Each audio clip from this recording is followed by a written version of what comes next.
ভাই, আপনি কেমন আছেন? আশা করি আল্লাহ তাআলার অশেষ রহমতে ভালো আছেন। আমিও ভালো আছি, আলহামদুলিল্লাহ। ভাই, আমি আপনার একজন নিয়মিত শ্রোতা। ঘটনার শুরু হয় এক অমাবস্যার রাতে। সেদিন প্রচন্ড শীত ছিল, আকাশ ছিল মেঘলা, তাই তারার আলো ছিল না। চারপাশটা যেন নিকষ কালো অন্ধকারে মরেছিল। এশার নামাজ পড়ে আমি আমার ঘরে শুয়ে বই পড়ছিলাম। বইয়ের পাতায় মন বসানোর চেষ্টা করছিলাম, কিন্তু কেন জানি মনটা খুব অস্থির লাগছিল। বাড়ির সবাই ঘুমিয়ে পড়েছে, চারপাশ নিস্তব্ধ। মাঝে মাঝে শুধু দূর থেকে কোনো কুকুরের ডাক ভেসে আসছিল, যা সেই নীরবতাকে আরো ভুতুড়ে করে তুলছিল। লেপের উষ্ণতার মধ্যে থেকেও আমার শরীরে কাঁটা দিচ্ছিল। ঘড়িতে তখন রাত প্রায় 11টা। গ্রামের হিসেবে এটা অনেক রাত। হঠাৎ আমার মনে হলো জানালার বাইরে পুকুর পাড় থেকে কেউ যেন ধীর পায়ে হাঁটছে। শব্দটা খুব মৃদু, কিন্তু এই নিস্তব্ধ রাতে সেটা স্পষ্ট শোনা যাচ্ছিল। শুকনো পাতার ওপর দিয়ে কেউ হাঁটলে যেমন মসমস শব্দ হয়, ঠিক তেমন আওয়াজ। অথচ এত রাতে ওখানে কারো থাকার কথা নয়। আমাদের বাড়ির সীমানার বাইরে জঙ্গলের শুরু, সেখানে মানুষের যাতায়াত নেই বললেই চলে। আমি ভাবলাম হয়তো শিয়াল বা কোনো বন্য প্রাণী হবে। শীতের রাতে অনেক সময় শিয়াল বা বন বিড়াল খাবারের খোঁজে লোকালয়ে চলে আসে। মনকে বোঝালাম ভয়ের কিছু নেই। আমি আবার বইয়ে মন দেওয়ার চেষ্টা করলাম, কিন্তু কিছুক্ষণ পরেই শুনলাম পুকুরের পানি নড়ার শব্দ। ছলাৎ ছলাৎ, যেন কেউ খুব সন্তর্পণে পানিতে নামছে। শব্দটা শুনে আমার হাতের বইটা কেঁপে উঠল। শিয়াল বা কুকুর তো পানিতে নামবে না এই শীতে, তাহলে কে? গ্রামের কোনো চোর কি মাছ চুরি করতে নামলো? কিন্তু এত রাতে হাড় কাঁপানো শীতে কেউ মাছ চুরি করতে আসবে, এটা বিশ্বাস করা কঠিন। তাছাড়া চোর হলে তো নিঃশব্দে কাজ সারবে, এমনভাবে শব্দ করবে না। আমার বুকের ভেতরটা ধুকপুক করতে শুরু করলো। এক অজানা আশঙ্কা আমাকে ঘিরে ধরলো। কৌতূহলবশত আমি বিছানা ছেড়ে জানালার কাছে গেলাম। আমার পাগুলো মেঝের ঠান্ডায় অবশ্যই আসছিল। জানালার কাছে দাঁড়িয়ে কাচের ভেতর দিয়ে বাইরে তাকালাম, কিন্তু ঘন কুয়াশায় কিছুই দেখা যাচ্ছিল না। বাইরেটা যেন এক সাদা ধোঁয়ার কুণ্ডলী। আমি সাহস করে জানালাটা একটু ফাঁক করলাম। সাথে সাথে এক ঝলক হিমশীতল বাতাস আমার মুখে লাগলো। সেই বাতাস সাধারণ শীতের বাতাসের মতো ছিল না, তাতে এক অদ্ভুত তীব্র পচা গন্ধ ছিল। গন্ধটা যেন বহুদিনের জমে থাকা শেওলা, পচা পাতা আর কাদার সংমিশ্রণ। এই গন্ধে আমার পাকস্থলী গুলিয়ে উঠল। আমি নাকে কাপড় দিয়ে ভালো করে তাকানোর চেষ্টা করলাম। কুয়াশার চাদর ভেদ করে দৃষ্টি খুব বেশি দূরে যাচ্ছিল না। কিন্তু হঠাৎ মনে হলো পুকুরের মাঝখানে পানির ওপর একটা আবছা ছায়া দাঁড়িয়ে আছে। আমি আমার চোখ কষলে আবার তাকালাম। হ্যাঁ, ভুল দেখছি না। পানির ঠিক মাঝখানে, যেখানে গভীরতা সবচেয়ে বেশি, সেখানে একটা কালো অবয়ব স্থির হয়ে দাঁড়িয়ে আছে। মানুষ হলে সাঁতার না কেটে ওভাবে পানির ওপর দাঁড়িয়ে থাকা অসম্ভব। আর যদি কিছুতে ভর দিয়ে দাঁড়িয়ে থাকে, তবে ওখানে তো কোনো খুঁটি বা কিচ্ছু নেই। আমার বুকের ভেতরটা ধড়াস করে উঠল। শরীরটা মুহূর্তের জন্য জমে গেল। মনে হলো আমার রক্ত চলাচল বন্ধ হয়ে গেছে। আমি অপলক দৃষ্টিতে তাকিয়ে রইলাম। কালো অবয়বটা নড়ছিল না, একদম মূর্তির মতো স্থির। কুয়াশার কারণে তার আকার বা আকৃতি স্পষ্ট বোঝা যাচ্ছিল না, শুধু বোঝা যাচ্ছিল ওটা মানুষের মতো লম্বা।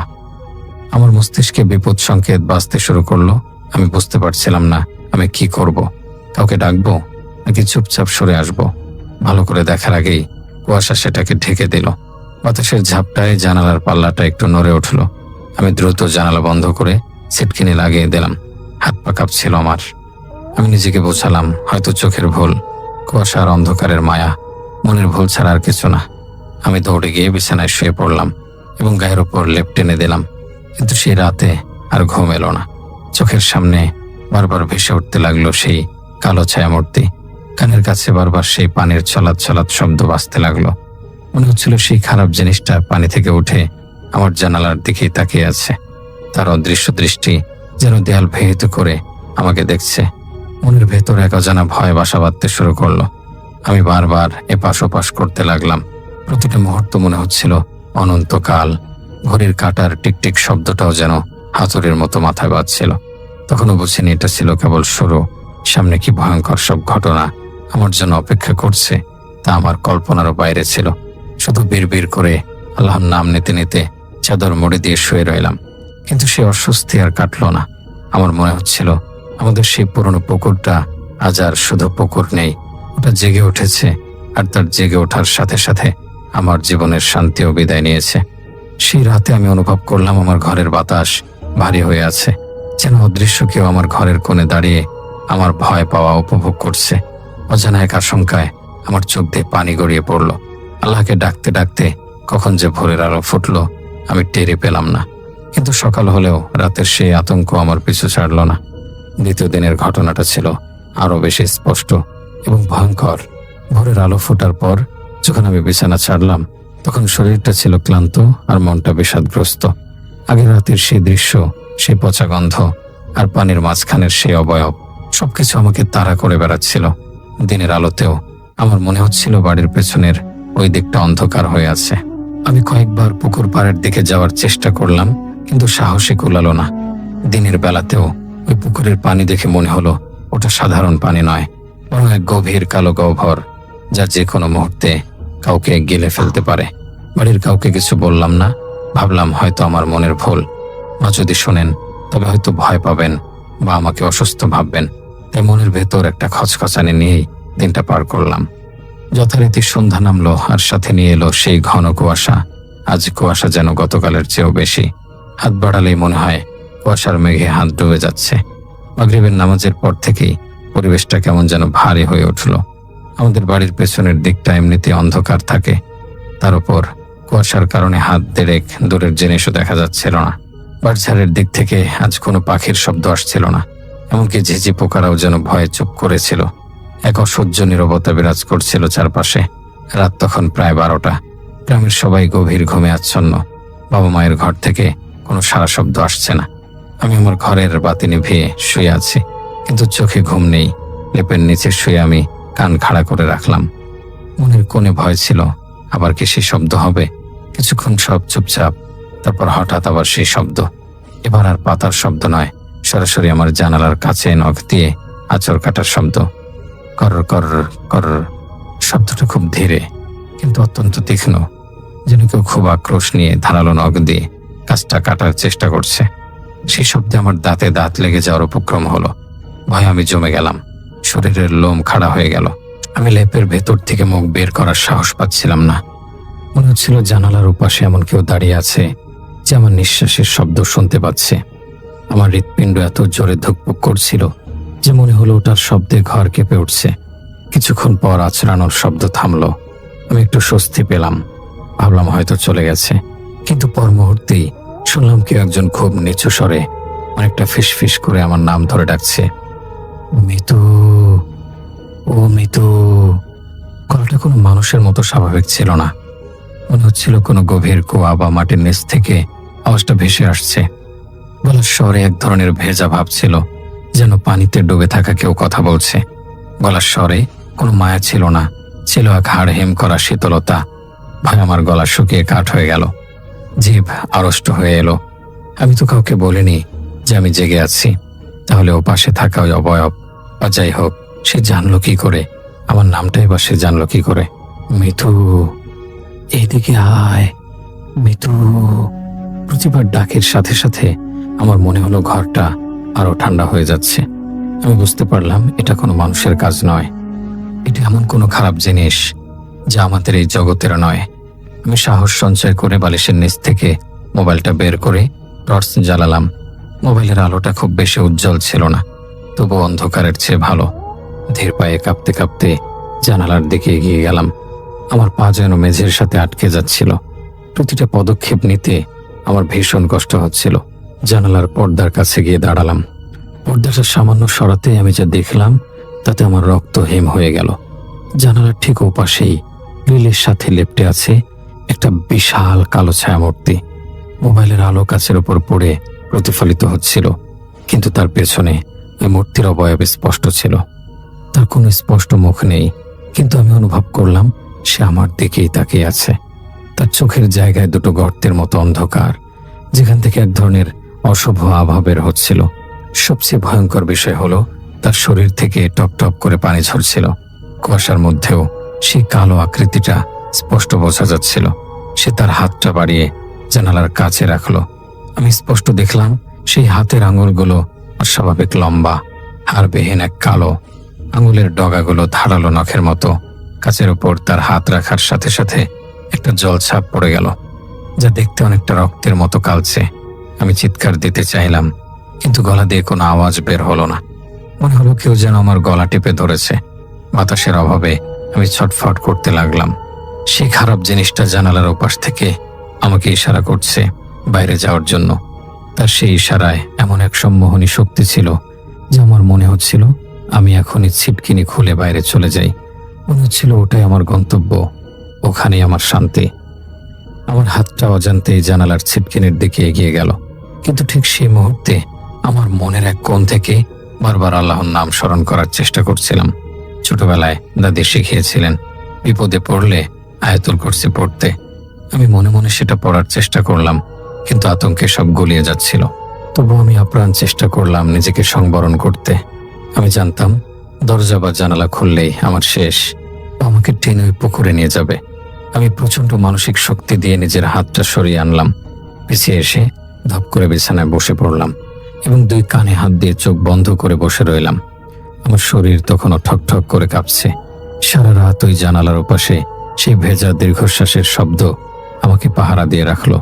মাঝে মাঝে জানালার কাছে টোকা দেওয়ার শব্দ হচ্ছিল, যেন সে বলছে, আমি আছি, আমি যাইনি।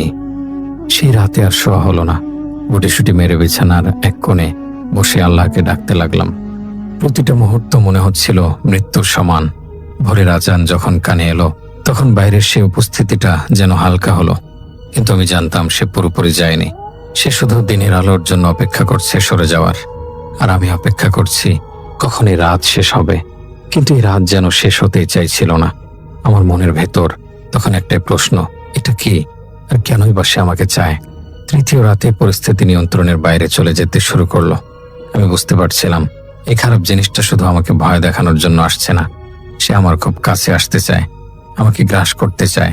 সকাল হওয়ার পর আমি আয়নায় নিজের চেহারার দিকে তাকিয়ে চমকে উঠলাম। চোখের নিচে গভীর কালের দাগ, চোখ দুটো কটোরাগত। মাত্র 2 রাতে আমার চেহারা এমন হয়ে গেছে যেন আমি বহুদিন ধরে অসুস্থ। আমি দিনের বেলাও পুকুর পাড়ের দিকে তাকাতে পারছিলাম না।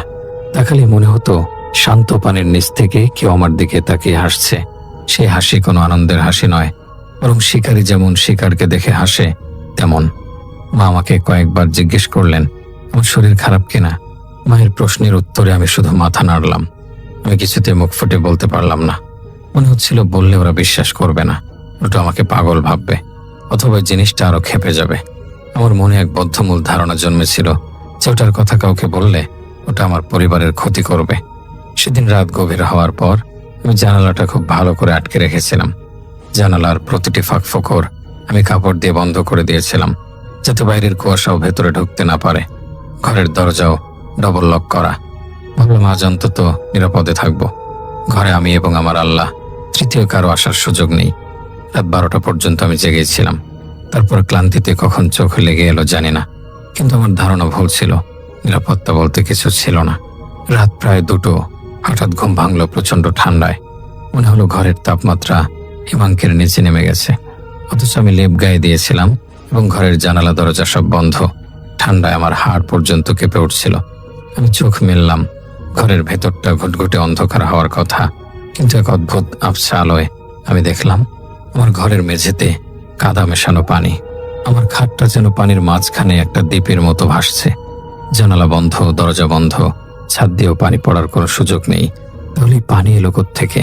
পানির গন্ধে আমার দম বন্ধ হয়ে আসার উপক্রম হলো। সেই পরিচিত পচা শেওলা আর মরা মাছের গন্ধ। আমি বিছানায় উঠে বসলাম। ভয় আমার গলা শুকিয়ে কাঠ। দৃষ্টি ঘোরালাম ঘরের কোণে, যেখানে আমার আলমারি রাখা। সেখানে অন্ধকারের মধ্যে একটা দলা পাকানো কালো অবয়ব বসে আছে। ওটা নড়ছিল না, কিন্তু ওটার উপস্থিতি পুরো ঘরটাকে ভারী করে তুলেছিল। ওখানে থেকে সেই ঠান্ডা বাতাস আর পচা গন্ধটা আসছিল। আমি বুঝতে পারলাম ওটা আর বাইরে নেই, ওটা এখন আমার ঘরের ভেতরে। আমার সব প্রতিরোধ ভেঙে সে আমার একান্ত ব্যক্তিগত জায়গায় ঢুকে পড়েছে। আমার হাত পা অবশ্যই আসছিল। আমি চিৎকার করতে চাইলাম, নড়তে চাইলাম, কিন্তু পারলাম না। মনে হলো অদৃশ্য কোনো শক্তি আমাকে বিছানার সাথে আটকে রেখেছে। আমার বুকের ওপর যেন পাথর চাপিয়ে দেয়া হয়েছে। ওই কালো দলা পাকানো জিনিসটা ধীরে ধীরে নড়তে শুরু করলো। প্রথমে সেটা ধোয়ার মতো কুণ্ডলি পাকালো, তারপর ধীরে ধীরে উঠে দাঁড়ালো। লম্বায় সেটা প্রায় ছাদ ছুঁই। তার কোনো চোখ মুখ ছিল না, শুধু একটা কালো ধোয়াটে শরীর যা থেকে ক্রমাগত পানি গড়িয়ে পড়ছে। সেই পানি মেঝের পানির সাথে মিশে একাকার হয়ে যাচ্ছে। সে ধীর পায়ে আমার বিছানার দিকে এগিয়ে আসতে লাগলো। প্রতিটা পদক্ষেপে মেঝেতে থপ থপ শব্দ হচ্ছিল, যেন ভেজা পায়ে কেউ হাঁটছে। সে আমার খাটের একদম কাছে চলে এলো। তার বিশাল ছায়া আমাকে ঢেকে ফেললো। আমি অনুভব করলাম একটা বরফ শীতল হাত আমার পায়ের পাতায় স্পর্শ করলো। সেই স্পর্শে আমার মনে হলো শরীরে হাজার হাজার সুই ফুটে যাচ্ছে। সেই ঠান্ডা শুধু চামড়ায় নয়, যেন হাড়ের মজ্জায় গিয়ে আঘাত করলো। আমি ব্যথায় আর আতঙ্কে কুঁকড়ে গেলাম। আমি মনে মনে আল্লাহকে ডাকতে চাইলাম, আয়াতুল কুরসি পড়তে চাইলাম, কিন্তু মস্তিষ্কে সব গলিয়ে যাচ্ছিল। শব্দেরা সব এলোমেলো হয়ে যাচ্ছিল। ওই ছায়ামূর্তিটা আমার মুখের কাছে ঝুঁকে এলো। আমি তার নিঃশ্বাসে সেই পচা পুকুরের গন্ধ পেলাম। তার মুখমণ্ডল অস্পষ্ট হলেও আমি বুঝতে পারলাম সে আমার খুব কাছে। সে ফিসফিস করে বলল, চল, নিচে চল, ওখানে অনেক শান্তি। এই কথা শোনার পর আমার হৃদয়ের জ্ঞান শূন্য হয়ে গেল। তার কথার মধ্যে এমন এক আদেশ ছিল যা অমান্য করা প্রায় অসম্ভব। মনে হচ্ছিল আমার আত্মা শরীর থেকে বেরিয়ে তার সাথে যেতে চাইছে। আমি জ্ঞান হারানোর ঠিক আগ মুহূর্তে শুধু মনে মনে বললাম, হে আল্লাহ, আমাকে রক্ষা করো, আমি তোমার সাহায্য চাই। তারপর আর কিছু মনে নেই। চোখের সামনে অন্ধকার নেমে এলো। সকালে যখন ঘুম ভাঙলো, দেখলাম আমি মেঝেতে পড়ে আছি আর আমার সারা শরীর ভেজা। আমার জামা কাপড় কাদা আর পানিতে মাখামাখি। মা আমাকে ডাকছিলেন। তিনি ভেবেছিলেন আমি হয়তো রাতে পানি খেতে গিয়ে পড়ে গিয়েছি এবং গ্লাসের পানি উল্টে গেছে। মা বলছিলেন, এত পানি ফেললে কি করে, আর সারা শরীর এত ঠান্ডা কেন? আমি কোনো উত্তর দিতে পারলাম না। আমি শুধু ফেল ফেল করে মেঝের দিকে তাকিয়ে রইলাম। আমি জানতাম ওটা গ্লাসের পানি ছিল না, ওটা ছিল সেই পুকুরের অভিশপ্ত পানি। ওই খারাপ জিনিসটা আমাকে নিয়ে যাওয়ার চেষ্টা করেছিল, কিন্তু হয়তো আল্লাহর রহমতে আমি বেঁচে গিয়েছি। কিন্তু কতক্ষণ, কতদিন এভাবে বাঁচবো? আমার মনে হলো আমার সময় শেষ হয়ে আসছে। ওই কালো ছায়া আমাকে না নিয়ে ছাড়বে না। আমার নিজের ঘরের নিরাপত্তা ভেঙে পড়েছে। এখন আর পালাবার কোনো জায়গা নেই। চতুর্থ দিন থেকে আমি বুঝতে পারলাম আমি আর আমার নিজের নিয়ন্ত্রণে নেই। আমার সত্তার উপর অন্য কারোর অধিকার প্রতিষ্ঠিত হতে শুরু করেছে। সকাল থেকে শরীরটা খুব ভারী লাগছিল, যেন কাঁধে কেউ চড়ে বসে আছে। দিনের বেলাতেও আমার কানে সেই পানির শব্দ বাজত, ছলাৎ ছলাৎ। মনে হতো পুরো বাড়িটাই পানির নিচে ডুবে আছে। আমি যখন ভাত খেতে বসলাম, ভাতের গন্ধেও সেই পচা শেওলার গন্ধ পেলাম। আমি খেতে পারলাম না, উঠে পড়লাম। বাবা মা খুব চিন্তিত হলেন, কিন্তু আমি তাদের প্রশ্নের কোনো উত্তর দিতে পারলাম না। আমার মুখ দিয়ে কোনো কথা বের হচ্ছিল না। আমি শুধু শূন্য দৃষ্টিতে তাকিয়ে থাকতাম। সন্ধ্যার পর থেকে আমার অবস্থার অবনতি হতে শুরু করত। মাগরিবের আজান পড়ার পর থেকেই আমার মনে হতো কেউ একজন অদৃশ্য সুতো দিয়ে আমাকে ওই পুকুরের দিকে টানছে। আমার হাসি খুশি স্বভাব তখন পুরোপুরি হারিয়ে গেছে। আমি ঘরের কোণে অন্ধকারে বসে থাকতাম, কারোর সাথে কথা বলতাম না। আমার চোখের নিচে কালি পড়ে গিয়েছিল, চেহারা হয়ে গিয়েছিল ফ্যাকাশে, যেন রক্তশূন্য। সেই রাতে এক অদ্ভুত ঘটনা ঘটল। তখন হয়তো রাত 1টা বা 1:30 বাজে। আমি বিছানায় শুয়েছিলাম, কিন্তু ঘুমাইনি। শরীরটা ছিল ক্লান্ত, কিন্তু মস্তিষ্ক ছিল সজাগ। হঠাৎ আমার মনে হলো ঘরের দরজাটা কেউ বাইরে থেকে নয়, বরং আমি নিজেই খুলে ফেলেছি। অথচ আমার মনেই নেই কখন আমি বিছানা ছেড়ে উঠলাম, কখন ছিটকিনি খুললাম। আমি নিজের অজান্তেই ধীর পায়ে বারান্দায় বেরিয়ে এলাম। আমার শরীর আমার মস্তিষ্কের নির্দেশ মানছিল না। মনে হচ্ছিল আমি একটা রোবট, আর রিমোট কন্ট্রোলটা ওই খারাপ জিনিসটার হাতে। বাইরে ঘন কুয়াশা আর কনকনে শীত, গাছপালা সব কুয়াশায় ঢাকা। আমার গায়ে কোনো গরম কাপড় ছিল না, শুধু পাতলা একটা সুতি জামা। কিন্তু আশ্চর্যের বিষয়, আমার কোনো শীত লাগছিল না, বরং মনে হচ্ছিল চারপাশের এই হিমশীতল পরিবেশটাই আমার জন্য আরামদায়ক। আমি উঠান পেরিয়ে পেছনের বাগানের দিকে হাঁটতে শুরু করলাম। আমার পাগুলো মাটির ওপর দিয়ে চলছিল, কিন্তু আমি কোনো স্পর্শ অনুভব করছিলাম না। আমার গন্তব্য ছিল সেই পুকুর। বাড়ির নিচ দিয়ে যাওয়ার সময় শুকনো পাতাগুলো পায়ের নিচে মচমচ করছিল। সেই শব্দ রাতের নিস্তব্ধতা ভেঙে দিচ্ছিল। চারপাশটা ছিল অদ্ভুত রকমের নিস্তব্ধ। কোনো ঝিঝি পোকার শব্দ নেই, কোনো রাত জাগা পাখির ডাক নেই। প্রকৃতি যেন দম বন্ধ করে আমার এই যাত্রার সাক্ষী হচ্ছিল। শুধু পুকুর থেকে ভেসে আসা এক ধরনের গুনগুন শব্দ আমাকে ডাকছিল, যেন কোনো পুরনো সুর বাজছে। আমি পুকুর পাড়ে গিয়ে দাঁড়ালাম। কুয়াশার চাদরে ঢাকা পুকুরটা তখন মনে হচ্ছিল কোনো এক বিশাল অন্ধকার গহ্বর। পানি স্থির, কিন্তু তার মাঝে মাঝে বুদবুদ উঠছিল, যেন নিচ থেকে কেউ নিঃশ্বাস ছাড়ছে। পুকুরের কাছে পানি আমাকে সম্মোহিত করে ফেলল। মনে হলো এই পানি আমার আসল ঘর, ওখানে আমার ফিরে যাওয়া উচিত। আমি ঘাটের সিঁড়িতে পা রাখলাম। শ্যাওলা ধরা পিচ্ছিল সিঁড়ি, বরফ শীতল পানি আমার পায়ের পাতায় স্পর্শ করলো। সাধারণ অবস্থায় এই শীতে পানিতে পা দিলে আমার লাফিয়ে ওঠার কথা, কিন্তু তখন আমার মনে হচ্ছিল এই পানিটাই আমার শরীরের অংশ। আমি তৃষ্ণার্তের মতো সেই পানির দিকে এগিয়ে গেলাম।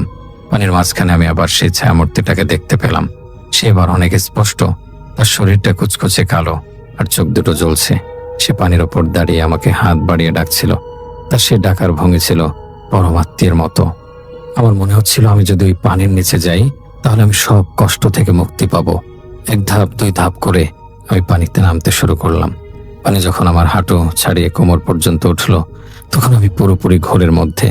আমার কোনো ভয় লাগছিল না, শুধু এক অমোঘ আকর্ষণ কাজ করছিল। হঠাৎ দূরে কোথাও একটা কুকুর করুণ স্বরে ডেকে উঠল। সেই ডাকটা ছিল কান্নার মতো। সেই শব্দটা আমার কানের পর্দায় আঘাত করতেই আমার সম্মোহন কিছুটা কাটালো। আমি চমকে উঠলাম। আমি কোথায়? আমি পানিতে কেন? চারদিকে তাকালাম। আমি কোমর সমান পানিতে দাঁড়িয়ে আছি, আর সামনে সেই ভয়ঙ্কর কালো মূর্তিটা আমার দিকে এগিয়ে আসছে। এবার আমি তার মুখ দেখতে পেলাম। বিভৎস, পচা মাংসের মতো চামড়া আর দাঁতগুলো সুচালো। হঠাৎ আমার সম্মিত ফিরে এলো। আমি বুঝতে পারলাম আমি এক ভয়ঙ্কর বিপদের মুখে। মৃত্যু আমার সামনে দাঁড়িয়ে। আমি পানি থেকে উঠে আসতে চাইলাম, কিন্তু মনে হলো পানির নিচ থেকে হাজারটা হাত আমার পা টেনে ধরেছে। আমি নড়তে পারছিলাম না। পানির নিচে থাকা শেওলাগুলো যেন সাপের মতো আমার পা পেঁচিয়ে ধরেছে। ওই খারাপ জিনিসটা দ্রুত আমার দিকে এগিয়ে আসছিল। তার হাতগুলো আমার দিকে প্রসারিত। আমি প্রাণপণ চেষ্টা করছিলাম পা ছাড়ানোর। আমার মনে হলো আজ আর রক্ষা নেই। এই অন্ধকার পুকুরই হবে আমার কবর। কেউ জানবে না আমি কিভাবে মারা গেলাম। আমি চিৎকার করতে চাইলাম, কিন্তু গলা দিয়ে শুধু গঙ্গানির শব্দ বের হলো। আমার ফুসফুসে বাতাস আটকে যাচ্ছিল। ঠিক সেই মুহূর্তে মসজিদের মাইক থেকে তাহাজ্জুদের আজানের সুর ভেসে এলো। আল্লাহু আকবার, আল্লাহু আকবার। মুয়াজ্জিন সাহেবের সেই গম্ভীর আর সুমধুর ধ্বনি রাতের নিস্তব্ধতা খান খান করে দিল। আজানের ধ্বনি কানে আসতেই পানির নিচের বাঁধনটা যেন আলগা হয়ে গেল। সামনের ওই কালো মূর্তিটা যন্ত্রণায় কুঁকড়ে গেল এবং পানির নিচে মিলিয়ে যেতে শুরু করলো। আমি বুঝতে পারলাম আল্লাহর নামই আমার একমাত্র রক্ষা। আমি সমস্ত শক্তি দিয়ে পা টান দিলাম। ছিটকে কোনো মতে পাড়ে উঠে এলাম। কাদার উপর পিছলে পড়লাম, তবুও থামলাম না। হামাগুড়ি দিয়ে ঘাটের উপরে উঠলাম এবং তারপর দৌড় দিলাম। পেছনে তাকানোর সাহস ছিল না। দৌড়ে ঘরে ফিরে দরজা বন্ধ করে দিলাম এবং দরজায় পিঠ ঠেকিয়ে বসে পড়লাম। সারা শরীর কাঁপছিল, জামা কাপড় থেকে পানি ঝরছিল, কিন্তু আমি বেঁচে গিয়েছিলাম। শ্বাস নিতে নিতে আমি কাঁদতে লাগলাম। আজানের ধ্বনি তখনও বাতাসে ভাসছে, আর সেটাই ছিল আমার ভরসা। পঞ্চম রাত ছিল সবচেয়ে ভয়ঙ্কর। আগের রাতে আজানের ধ্বনির কারণে বেঁচে ফিরলেও আমি জানতাম ওই ছায়ামূর্তি বা খারাপ জিনিসটা আমাকে সহজে ছাড়বে না। সে তার শিকার হাতছাড়া হওয়ায় প্রচণ্ড রাগান্বিত ছিল। সারাদিন আমি ভয়ে জবুথবু হয়েছিলাম। বাবা মা আমার ভেজা কাপড় আর কাদামাখা শরীর দেখে সকালে অনেক জোর করেছিলেন। আমি শেষমেশ ভেঙে পড়েছিলাম এবং তাদের সব খুলে বলেছিলাম। বাবা বিশ্বাস করলেন কিনা জানি না, তবে তার চোখে আমি গভীর আতঙ্ক দেখতে পেয়েছিলাম। তিনি গ্রামের হুজুরকে খবর দেওয়ার কথা ভাবলেন, কিন্তু হুজুর আসার আগেই সন্ধ্যা নেমে এলো, আর সন্ধ্যা নামতেই পরিবেশটা বদলে গেল। আজ রাতে বাতাস ছিল খুব প্রবল। মনে হচ্ছিল কোনো ঝড় আসছে। বাঁশঝাড়ের বাঁশগুলো একটার সাথে আরেকটা ঘষা লেগে ক্যাচক্যাচ শব্দ করছিল, যেন কেউ যন্ত্রণায় আর্তনাদ করছে। টিনের চালে বাতাসের ঝাপটা লাগছিল। রাত 12টার পর হঠাৎ আমার ঘরের বিদ্যুৎ চলে গেল। শুধু আমার ঘর না, পুরো বাড়ি অন্ধকারে ডুবে গেল। আমি মোমবাতি জ্বালিয়ে বিছানায় বসে রইলাম। মোমবাতির শিখাটা কাঁপছিল, যেন বাতাসের উপস্থিতি ঘরের ভেতরেও আছে। আমি আজ আর একা ছিলাম না। মা আমার সাথে ছিলেন। মা কোরআন শরীফ পড়ছিলেন। কিন্তু হঠাৎ জানালার কাঁচ ভেঙে যাওয়ার বিকট শব্দ হলো। ঝনঝন করে কাঁচগুলো মেঝেতে ছড়িয়ে পড়ল। আমি চমকে তাকালাম। দেখলাম কোনো পাথর নয়, বরং একটা বিশাল কালো পাখির মতো কিছু একটা জানালায় এসে আছড়ে পড়েছে। কিন্তু ভালো করে তাকাতে বুঝলাম ওটা কোনো পাখি নয়, ওটা সেই অবয়ব। সে এবার তার আকার পরিবর্তন করেছে। সে এবার আর বাইরে নেই। ভাঙা জানালার গ্রিল গলে কালো ধোয়ার মতো করে ঘরের ভেতরে ঢুকতে শুরু করলো। মোমবাতির আলো দপ করে নিভে গেল। অন্ধকারে আমি শুধু তার দুইটা জলজলে চোখের মতো কিছু একটা দেখতে পেলাম, যা আগুনের মতো লাল ছিল না, বরং ছিল মরা মাছের চোখের মতো ঘোলাটে সাদা। ঘরটা আবার সেই পচা গন্ধে ভরে গেল। মা ভয়ে চিৎকার করে উঠলেন, কে কে ওখানে? সে ফিসফিস করে বলল, আজ তোকে কেউ বাঁচাতে পারবে না, তুই আমার। এই বলে সে আমাকে লক্ষ্য করে এক অদৃশ্য শক্তি ছুড়ে মারল। আমি শূন্যে ভেসে উঠলাম এবং ছিটকে গিয়ে আলমারির ওপর পড়লাম। ব্যথায় আমার শরীর কুঁকড়ে গেল, পিঠের হাড় যেন ভেঙে গেছে মনে হলো। মা আমাকে ধরতে এলেন, কিন্তু তাকেও এক ঝাপটায় দূরে সরিয়ে দিল সেই শক্তি। মা দেয়ালে ধাক্কা খেয়ে পড়ে গেলেন। আমি উঠে দাঁড়ানোর চেষ্টা করতেই সে আবার আমাকে ধাক্কা দিল। মনে হচ্ছিল এক অদৃশ্য ঝড়ের কবলে পড়েছি আমি। আমার ঘরটা তখন আর আমার ঘর ছিল না, ওটা যেন এক যুদ্ধক্ষেত্র। জিনিসপত্র সব এলোমেলো হয়ে উড়ে বেড়াচ্ছিল। আমি বুঝতে পারলাম শারীরিক শক্তি দিয়ে এর সাথে পারা যাবে না। এটা কোনো মানুষের সাথে লড়াই নয়। আমি যন্ত্রণায় কাতরাতে কাতরাতে মনে মনে আল্লাহকে ডাকতে লাগলাম। আমার জিভ আড়ষ্ট হয়ে আসছিল, তবু আমি জোর করে সূরা ইখলাস পড়া শুরু করলাম। যখনই আমি কুল হু আল্লাহু আহাদ বলছিলাম, ওই কালো ছায়াটা যন্ত্রণায় কাতরাচ্ছিল এবং পিছিয়ে যাচ্ছিল। এটা দেখে আমার সাহস বাড়ল। আমি বুঝলাম আল্লাহর কালামের একমাত্র দুর্বলতা। আমি আরো জোরে চিৎকার করে আয়াতুল কুরসি পড়তে শুরু করলাম। আল্লাহু লা ইলাহা ইল্লা হুয়াল হাইয়ুল কাইয়্যুম। আমার পড়ার সাথে সাথে ছায়াটা এবার আরো হিংস্র হয়ে উঠল। সে ঘরের জিনিসপত্র ভাঙচুর করতে শুরু করলো। আমার খাট, টেবিল, চেয়ার সব উল্টে দিচ্ছিল। গ্লাস, ফুলদানি ভেঙে চুরমার হয়ে যাচ্ছিল। মনে হচ্ছিল ভূমিকম্প হচ্ছে, কিন্তু আমি থামলাম না। মাও আমার সাথে সুর মিলিয়ে দোয়া পড়তে শুরু করলেন। আমরা মা মেয়ে মিলে এক অলৌকিক যুদ্ধে লিপ্ত হলাম। এক পর্যায়ে মনে হলো এই খারাপ জিনিসটা আগুনের ছেঁকা খাওয়ার মতো ছটফট করছে। সে বিকট এক আর্তনাদ করে উঠল, যা মানুষের কানের সহ্য ক্ষমতার বাইরে। সেই শব্দে আমার কান দিয়ে রক্ত পড়ার উপক্রম হলো। মনে হলো মাথাটা ফেটে যাবে, তবু আমি থামলাম না। হঠাৎ সে জানালার দিকে ছুটে গেল। তার শরীর থেকে কালো ধোঁয়া বের হচ্ছিল। সে বুঝতে পারছিল এখানে তার থাকা সম্ভব নয়। যে পথে এসেছিল সে পথেই, অর্থাৎ ভাঙা জানালা দিয়ে বেরিয়ে পুকুরের দিকে মিলিয়ে গেল। যাওয়ার সময় বলে গেল এক অস্পষ্ট হুমকি, যা বাতাসের গর্জনে ঢাকা পড়ে গেল। ঘরটা আবার শান্ত হয়ে গেল, কিন্তু রেখে গেল এক ধ্বংসলীলা। আসবাবপত্র ভাঙা, কাচের টুকরো ছড়ানো, আর সেই পচা গন্ধ। আমি মেঝেতে লুটিয়ে পড়লাম। আমার শরীরে আর বিন্দুমাত্র শক্তি অবশিষ্ট ছিল না। জ্ঞান হারানোর আগে শুধু বাবার গলার স্বর শুনলাম। তিনি দরজা ধাক্কাচ্ছেন আর আমার নাম ধরে ডাকছেন। বাবা কুড়াল দিয়ে দরজা ভাঙার চেষ্টা করছিলেন। তারপর সব অন্ধকার। তবে এই অন্ধকার ভয়ের ছিল না, ছিল ক্লান্তির। আমি জানতাম আমি জিতেছি, আল্লাহ আমাকে রক্ষা করেছেন। পরদিন সকালে যখন আমার জ্ঞান ফিরল, তখন আমি আমার নিজের বিছানায় নেই। আমাকে বাবা মায়ের ঘরে শোয়ানো হয়েছে। জানালার ফাঁক দিয়ে সকালের মিষ্টি রোদ আমার মুখে পড়ছিল। আমি চোখ মেললাম, দেখলাম আমাদের বাড়ির উঠানে গ্রামের অনেক মানুষ ভিড় করেছে। সবার চোখে মুখে আতঙ্কের ছাপ। ঘরের ভেতরে মসজিদের ইমাম সাহেব আমার শিয়রে বসে কোরআন তেলাওয়াত করছিলেন। তার গলার স্বর খুব প্রশান্তিময় ছিল। আমার মা আমার পায়ের কাছে বসে অঝরে কাঁদছিলেন। তার চোখ ফুলে গেছে। বাবা পাশে দাঁড়িয়েছিলেন। তার চোখে মুখে ছিল নির্ঘুম রাতের ক্লান্তি। আমার শরীরে প্রচন্ড ব্যথা ছিল, জ্বর ছিল অনেক। হাত পা নাড়াতে কষ্ট হচ্ছিল, কিন্তু মনের ভেতর সে ভয়টা আর ছিল না, যা গত কয়েকদিন ধরে আমাকে গ্রাস করে রেখেছিল। মনে হচ্ছিল বুকের ওপর থেকে ভারী পাথরটা সরে গেছে। ইমাম সাহেব আমার জ্ঞান ফিরতে দেখে তেলাওয়াত থামালেন। তিনি আমার কপালে হাত রাখলেন এবং বাবার দিকে তাকিয়ে বললেন, আল্লাহর অশেষ রহমত যে মেয়েটা বেঁচে আছে। আপনারা অনেক বড় বিপদ থেকে উদ্ধার পেয়েছেন। তিনি জানালেন, আমাদের বাড়ির পেছনের ওই পুকুরটাতে অনেক আগে থেকে কিছু খারাপ জিনিস বা বদ আসর ছিল, যা এতদিন সুপ্ত অবস্থায় ছিল। হয়তো কোনো নাপাক কিছু সেখানে পড়েছিল বা কোনোভাবে সেটা অপবিত্র হয়েছিল, যার ফলে সেই খারাপ শক্তি জেগে উঠেছিল এবং আমাকে লক্ষ্যবস্তু বানিয়েছিল। জিন বা শয়তানের শক্তি দুর্বল মনের মানুষদের বা যারা একাকী থাকে তাদের সহজে আক্রমণ করতে পারে। তিনি আমাদের বাড়িতে এবং পুকুর পাড়ে বিশেষ কিছু দোয়া পড়ে পানি ছিটিয়ে দিলেন।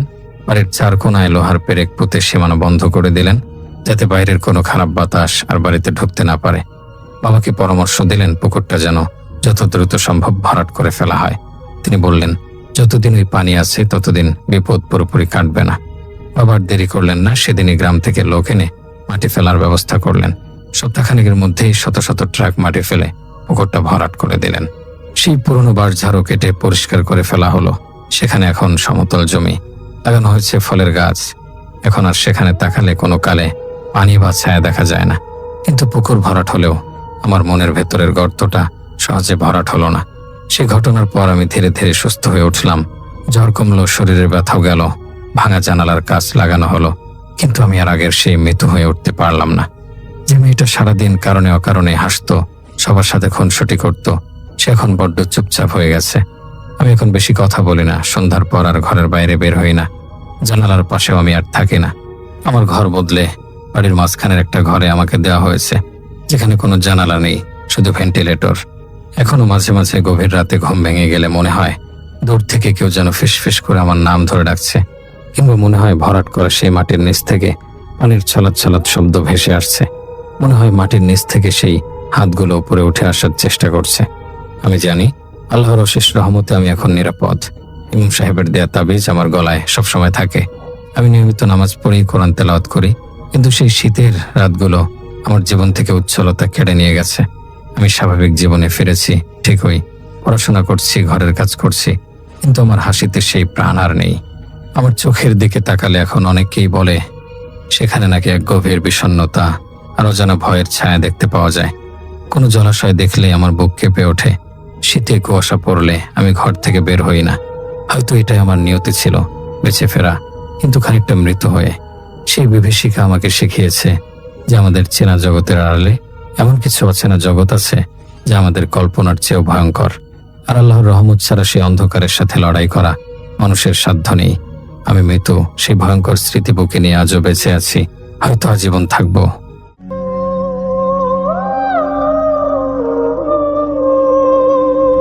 আসসালামু আলাইকুম রাসেল ভাই, আসসালামু আলাইকুম লিসেনার্স। আশা করি সবাই ভালো আছেন। এবারের ঘটনাটি সত্যি বেশ অদ্ভুত এবং এরকম ঘটনা আমি এর আগে কখনোই শুনি নাই। ঘটনাটির সময়কাল খুব বেশি দিন আগের নয়, 2015 সালের জুন কি জুলাই মাসের দিকে। ঘটনাটি ঘটেছে জাহাঙ্গীর ভাইয়ের বড় মামার প্রথম সন্তানের সাথে। বলে রাখা ভালো, ওনার মামাদের পরিবারে ওনার আম্মু এবং 3 মামা রয়েছেন। তাদের মধ্যে ওনার আম্মুর বিয়ের পর বড় মামাকে বিয়ে করানো হয় এবং বিয়ের বছরখানেক পর তাদের ঘরে একটি ফুটফুটে সন্তান জন্ম নেয় এবং সেটি ছিল একটি পুত্র সন্তান। তার নাম রাখা হয় মিহাদ। যেহেতু তাদের পরিবারের প্রথম সন্তান এবং দেখতে ছিল সে অসম্ভব সুন্দর, তাই তাকে সবাই খুবই আদর করত। শুধু যে পরিবারের সদস্যরা আদর করত বিষয়টা এমন নয়, পরিবারের সদস্যের বাইরেও যারা ছিলেন, গ্রামের অনেকে ছিলেন, তারাও মিহাদকে অত্যন্ত পছন্দ করতেন, ভালোবাসতেন। তার যখন 2 বছর বয়স, তখন সে অন্যান্য বাচ্চাদের থেকে একটু আলাদা ছিল, কারণ এই বয়সে ওই অন্যান্য বাচ্চাদের থেকে এই মিহাদের মেধা এবং আরো অন্যান্য যে শারীরিক গঠন সেদিক থেকে খুব এগিয়ে ছিল এবং পরিপূর্ণ ছিল।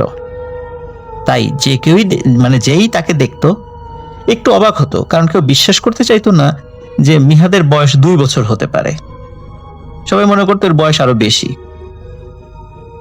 যাই হোক, যেহেতু সে অন্যান্য বাচ্চাদের তুলনায় শারীরিকভাবে এবং অন্যান্যভাবে এগিয়ে ছিল, সে তখন স্পষ্ট কথা বলতে পারত, একদম স্পষ্ট। এবং বাচ্চারা যেসব খেলাধুলা করে ঠিক সেরকম খেলাধুলা করত। তার মধ্যে সে বেশি খেলাধুলা করত তার একটি ছোট্ট বল নিয়ে। এই বলটি নিয়ে সে খেলাধুলা করতে খুবই পছন্দ করত। আর একটা বিষয় বলে রাখা ভালো যে জাহাঙ্গীর ভাইয়ের নানা, যিনি 2015 সালে উনি জীবিত ছিলেন, যদিও উনি 2018 সালে মারা গেছেন। 2015 সালে মিহাদের খেলার অন্যতম সঙ্গী ছিলেন এই জাহাঙ্গীর ভাইয়ের নানা। আর নানা যেহেতু বয়স্ক মানুষ, অন্য কোনো কাজ নেই, তাই সারাদিন মিহাদের সাথে খেলাধুলা করে সময় কাটাতেন। নানা এবং নাতির চমৎকার একটি সম্পর্ক ছিল। নানাও নাতিকে ছাড়া থাকতে পারতো না এবং নাতি যিনি মিহাদ, সেও নানাকে না দেখে থাকতে পারতো না। ঘটনার দিন একটি যে বিষয়টি ঘটে সেটি হচ্ছে যে আসরের আজান যখন দেয়, তখন নানা বড় মামিকে মিহাদের মাকে বলেন যে মিহাদকে দেখে রেখো, আমি নামাজ পড়তে চাই। এই বলে নানা মিহাদকে বড় মামির কাছে দিয়ে যায়। তখন মামি মিহাদকে খিচুড়ি খাওয়ান এবং সেই ছোট্ট বলটি দিয়ে তাকে খেলার জন্য দেন এবং বড় মামি অন্যান্য কাজে ব্যস্ত হয়ে পড়েন। এদিকে মিহাদ তার বলটি নিয়ে বাড়ির উঠোনে খেলতে থাকে। আর বাড়ির উঠোনের সেই পাশেই রয়েছে সেই রামরা দিঘি। আসলে উঠোন ঘেঁষেই সেই দিঘিটি রয়েছে, কিন্তু বাচ্চাদের সুরক্ষার জন্য দিঘির পাড় দিয়ে বাঁশের বেড়া তৈরি করে দিয়েছে, যাতে বাচ্চা পানির কাছে যেতে না পারে বা পানিতে পড়ে না যায়। যাই হোক, একটু পরপর জাহাঙ্গীর ভাইয়ের মামি খেয়াল করছে মিহাদ কি করছে। যেহেতু ছোট মানুষ, তো তাকে তো দেখে রাখতেই হবে, কিন্তু উনি দেখছিলেন যে মিহাদ উঠোনে বসে তার সেই প্রিয় ছোট্ট বলটি নিয়ে খেলা করছে। নানা যেহেতু আসরের নামাজ পড়তে মসজিদে গিয়েছেন, তিনি তখনও ফেরত আসেননি। এভাবে কিছু সময় অতিক্রম হবার পর হঠাৎ মামি আবার যখন মিহাদকে দেখতে যান যে মিহাদ কি করছে, তখন মিহাদকে আর কোথাও খুঁজে পাওয়া যায় না। তখন মামি এদিক ওদিক খোঁজাখুঁজির পর যখন মিহাদকে পাই না, তখন চিৎকার চেঁচামেচি ও কান্নাকাটি শুরু করে যে মিহাদকে পাওয়া যাচ্ছে না। তখন বাড়ির অন্যান্য মহিলা সদস্য এবং যারা বাড়িতে ছিল সবাই মিলে খোঁজাখুঁজি শুরু করে। ইতোমধ্যে মিহাদের নানাও চলে আসে মসজিদ থেকে সালাত আদায় করে। তার নানাও খোঁজাখুঁজি শুরু করে, কিন্তু কোথাও মিহাদকে পাওয়া যায় না। কিছু সময় পর জাহাঙ্গীর ভাইদের বাড়িতে খবর যায় যে মিহাদকে পাওয়া যাচ্ছে না। তখন ওনারাও নানার বাড়িতে চলে আসে এবং খুঁজতে থাকে মিহাদকে। ওনার বড় মামা চাকরির সুবাদে চাঁদপুর শহরে থাকতেন। তাকে যখন মোবাইল ফোনে খবর দেওয়া হয়, তখন তিনিও খুব দ্রুত চলে আসেন এবং খুঁজতে থাকেন, কিন্তু কোথাও তার সন্তানকে পাওয়া যাচ্ছে না। এতে করে পরিবারের উপর এক আতঙ্ক নেমে আসে। বিশেষ করে মিহাদের মা কিভাবে মাত্র কয়েক মিনিটের মধ্যে চোখের সামনে থেকে মিহাদ উধাও হয়ে গেল, তাকে আর ধরে রাখা যাচ্ছিল না। পাগলের মতো হয়ে গিয়েছিলেন উনি। কারণ উঠোনের চারপাশে খুব ভালোভাবে বাঁশ দিয়ে বেড়া তৈরি করা হয়েছিল, তা অতিক্রম করে একটি বাচ্চা কোথাও যেতে পারবে না, এবং দিঘিতে পড়ে যাওয়ারও বিন্দুমাত্র সম্ভাবনা নেই। তবুও জাহাঙ্গীর ভাইয়ের মামা দিঘিতে নেমে এবং বাড়ির অন্যান্য সদস্যরা দিঘিতে নেমে, বিশেষ করে পুরুষ সদস্যরা দিঘিতে নেমে খোঁজাখুঁজি করে। তো যখন খোঁজাখুঁজি করছে, তখন কোনোভাবেই মিহাদকে আর পাওয়া যায় না। এদিকে বাড়ির চারপাশে কিছু জঙ্গল ছিল, সেখানেও খোঁজাখুঁজি করা হয়, সেখানেও পাওয়া যাচ্ছিল না। কিন্তু ঠিক মাগরিবের কিছু মুহূর্ত আগে জাহাঙ্গীর ভাইয়ের এক নানা, অন্য এক নানা, উনি কৃষিকাজ করেন। উনি সন্ধ্যার দিকে এসে ওই দিঘিতে গোসল করেন। তো উনি কিন্তু তখনও জানতেন না কি হয়েছে। উনি এসেই যখন গোসল করতে গিয়েছেন, তখন উনি খেয়াল করেন দিঘির আর এক পাশে, অপর প্রান্তে কিছু একটা দেখা যাচ্ছে, কিন্তু কি দেখা যাচ্ছে তিনি তা ঠিক বুঝতে পারছেন না।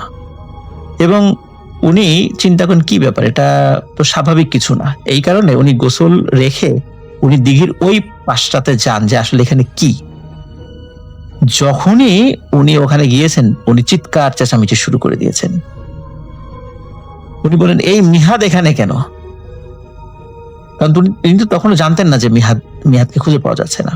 তার চিৎকার শুনে বাড়ির অন্যান্য সদস্যরা যখন ওখানে যান, তখন সবাই দেখেন মিহাদের মৃতদেহটি অর্ধেক পানিতে এবং অর্ধেক মাটির উপরে, পুকুরের পাড়ে উপর হয়ে পড়ে আছে। এই দৃশ্য দেখে আসলে কেউই সহ্য করতে পারছিলেন না। সবাই কান্নায় ভেঙে পড়েন, কিন্তু কারো বোধগম্য হচ্ছিল না কিভাবে সে পানিতে গিয়ে পড়ল। সবাই দিঘিতে নেমে এত খোঁজাখুঁজি করলো, তখনও পেল না। কিন্তু অর্ধেক পানির মধ্যে এবং অর্ধেক বডি উঁচুতে পড়ে আছে, কিভাবে এটা সম্ভব? যখন সবাই তাকে উদ্ধার করে, তখন সবাই দেখতে পায় তার মুখ দিয়ে সেই খিচুড়ি কিছুটা বের হয়ে আছে, যেটি তার মা কিছুক্ষণ আগে খাইয়েছিল। যখন মিহাদকে দাফন করানোর আগে গোসল করানো হচ্ছিল, তখন গোসলের সময় দেখা যায় তার বাম পা, মিহাদের বাম পা একটা বাঁকানো, এবং দেখে মনে হচ্ছে কেউ মুচড়ে ভেঙে ফেলেছে। আর শরীরের বিভিন্ন স্থানে রক্ত জমে কালো কালো ছোপ ছোপ হয়ে আছে। এই বিষয়টা সকলেই খেয়াল করে, কিন্তু কিছু বুঝতে পারেনি আসলে কেন এরকমটা হয়েছে। সবাই মনে করেছে হয়তোবা বাচ্চা মানুষ পানিতে পড়ে যাওয়ার আগে পা মচকে গিয়েছিল, ঠিক এমনটাই মনে করাটা স্বাভাবিক, এবং এই স্বাভাবিক বিষয়টাই সবাই মনে করেছিলেন। তাকে দাফন করা হয়। পরিবারে নেমে আসে অসহনীয় শোকের ছায়া, সবাই ভেঙে পড়ে, কারণ সবার এত আদরের মিহাদ সে কবরের মধ্যে শুয়ে আছে। এই শোক আসলে কেউই সহ্য করতে পারছিলেন না। আর গ্রামের যত মানুষ আছেন তারাও তো মিহাদকে অনেক ভালোবাসতেন, তারাও আসলে খুবই দুঃখ প্রকাশ করছে যে কিভাবে এত সুন্দর একটি বাচ্চা এভাবে পানিতে পড়ে মারা গেল। কিন্তু কেউ আসলে বুঝতেই পারেনি মিহাদের মৃত্যুর পিছনে কি রহস্য লুকায়িত আছে। এখানে একটি বিষয় জাহাঙ্গীর ভাই আমাকে বলেছেন যে মিহাদের মৃত্যুর আগেও আরো 3টি শিশু বছরের ঠিক শুরুর দিকে ডুবে মারা গিয়েছিল, এবং বাচ্চারা কিভাবে ওই দিঘির পানিতে গিয়ে পড়ে এবং পানিতে পড়ে মারা যায় সেটা কেউ বুঝতে পারত না। সবাই চিন্তা করতো হয়তোবা সাধারণভাবেই হয়েছে, কিন্তু যখন একের পর এক মৃত্যু হওয়া শুরু হয় তখন গ্রামবাসী প্যারানর্মাল কিছু বিষয় মনে করে এবং এই বিষয়টা সমাধানের জন্য দোয়া অনুষ্ঠান এবং গরিব দুঃখীদের মধ্যে খাওয়া বা সাদকা এই টাইপের ব্যবস্থা করানো হয়, যাতে করে আর কারো বাচ্চা পানিতে পড়ে মারা না যায়। এই যতগুলো বাচ্চা মারা গিয়েছিল এর মধ্যে একই পরিবারের মানে জাহাঙ্গীর ভাইয়ের এক নানার 2 সন্তান মারা গিয়েছিল। যাই হোক, মিহাদের এই আশ্চর্যজনক মৃত্যুতে সবাই শোকাগ্রস্ত হয়ে পড়েন। এভাবে কেটে যায় প্রায় 1 বছর। 2016 সালের দিকে ঘটে আরেকটি ঘটনা, আর এই ঘটনার মাধ্যমেই মিহাদের মৃত্যুর প্রকৃত কারণ সবাই জানতে পারেন। ঘটনাটি হচ্ছে যে জাহাঙ্গীর ভাইয়ের ছোট মামিকে কেন্দ্র করে। ওনার মামির জন্মস্থান ঢাকাতে, এবং ঢাকাতে জন্মস্থান হওয়ার কারণে উনি কিন্তু সাঁতার জানতেন না। উনি যখন গ্রামের বাড়িতে বেড়াতে আসতেন তখন তিনি এই দিঘির পাড়ে বসে মানে ওই ঘাটে বসে মগ দিয়ে শরীরের উপর পানি ঢেলে গোসল করতেন, উনি কখনো পানিতে নামতেন না। এখানে একটি বিষয় বলে রাখা ভালো, দিঘিটি কিন্তু অনেক বিশাল, কিন্তু তার মাঝখানে যদি একদম মানে দিঘির মাঝখানে গিয়ে কেউ যদি ডুব দেয়, সে ডুব দিয়ে তার পা মাটি স্পর্শ করবে এবং মাথার উপরে সর্বোচ্চ 1 হাত পানি থাকবে। এটাও ওরা আমরা দিঘির একটি রহস্য বলা যেতে পারে। তখন ছিল গ্রীষ্মকাল, পানি কম হওয়ার কারণে ওনারা দিঘির অনেকটা দূরে চলে যান। যতটুকুতে ওনারা ঠাঁই পান ঠিক ততটুকুতেই ওনারা গোসল করতে নামেন। ওনারা যখন গোসল করতে গিয়েছিলেন তখন শুধু এই যে জাহাঙ্গীর ভাইয়ের মামি যে গিয়েছিলেন তা নয়, কারণ জাহাঙ্গীর ভাইয়ের নানার বাড়ির অন্যান্য মামাতো ভাই বোন, ওনার নিজের আপন বোন সবাই মিলে ওই দিঘিতে একসাথে গোসল করতে গিয়েছিলেন। এদিকে যেটা হয় সেটা হলো জাহাঙ্গীর ভাই যেহেতু উনি ভালো সাঁতার জানতেন, উনি দিঘির মাঝখানের দিকে চলে গেছেন, আবার কাছে আসছিলেন, এবং ওনাদের মধ্যে একমাত্র সদস্য ওনার মামি যিনি পানিতে নামছিলেন না। অনেকেই সেটা নিয়ে ঠাট্টা তামাশা করছিল। এদিকে জাহাঙ্গীর ভাই আবার কি করছিল, তিনি ডুব দিয়ে নিচ থেকে কাদা তুলে নিজের মুখে মেখে তার মামিকে ভয় দেখাচ্ছিলেন মজা করে।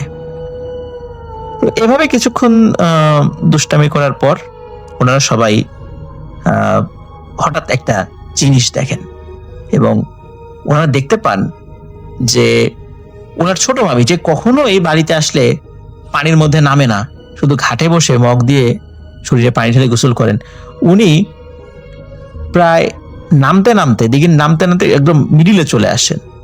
তখনও মানে পুরো শরীর ডুবে যাওয়ার মতো না আর কি, এবং ওখানে এসে উনি বারবার পানিতে ডুব দিচ্ছে এবং ওনার মানে গলা থেকে এক ধরনের গোঙানির মতো শব্দ বের হচ্ছে। তখন সবাই কি বলে যে কি ব্যাপার, মামি তো কখনো পানিতে নামে না, আর উনি তো সাঁতারও জানেন না, উনি হঠাৎ আজকে কেন পানিতে নামলেন? কেউ কেউ বলেন যে যেহেতু আমরা অনেকে একসাথে নেমেছি এই জন্য উনি হয়তো সাহস করেছেন, এই জন্য উনি নেমেছেন। কিন্তু কেউ কেউ বলেন যে আচ্ছা, যদি সাহস করে নেমেই থাকেন তাহলে তো আমাদের সাথে কথা বলবে, আমাদের সাথে গোসল করবে, উনি এরকম এক পাশে চলে গেলেন কেন, আর এরকম শব্দ করছেন কেন? তখন ওনার সবাই কাছে, মানে ওনার কাছে যখন সবাই গিয়েছেন, দেখেন ওনার চেহারার মধ্যে একটা অস্বাভাবিক ভাব এবং ওনার গলা দিয়ে সেই গোঙানির শব্দ, এবং শব্দটা আস্তে আস্তে আস্তে আস্তে তীব্রতর হচ্ছে। সবাই যখন বিষয়টি বুঝতে পারেন এটা একটা অস্বাভাবিক বিষয়, আর এমনিতে রামরাদিঘি কেন্দ্রিক কিছু প্যারানরমাল বিষয় তো আছেই, তখন সবাই মিলে, মানে তখন প্রায় 5-7 জন ছিল এখানে, সবাই মিলে তাকে টেনে তোলার চেষ্টা করেন। কিন্তু সবাই ফিল করেন যে মামি অস্বাভাবিকভাবে ভারী হয়ে পড়েছেন, এমনটা মনে হচ্ছিল। তখন দিঘির পাড়ের মসজিদের ঘাটলায় অজু করা অবস্থায় মুসল্লিরা সবাই দৌড়ে ওনার নানুর বাড়িতে চলে আসেন কি হয়েছে জানার জন্য।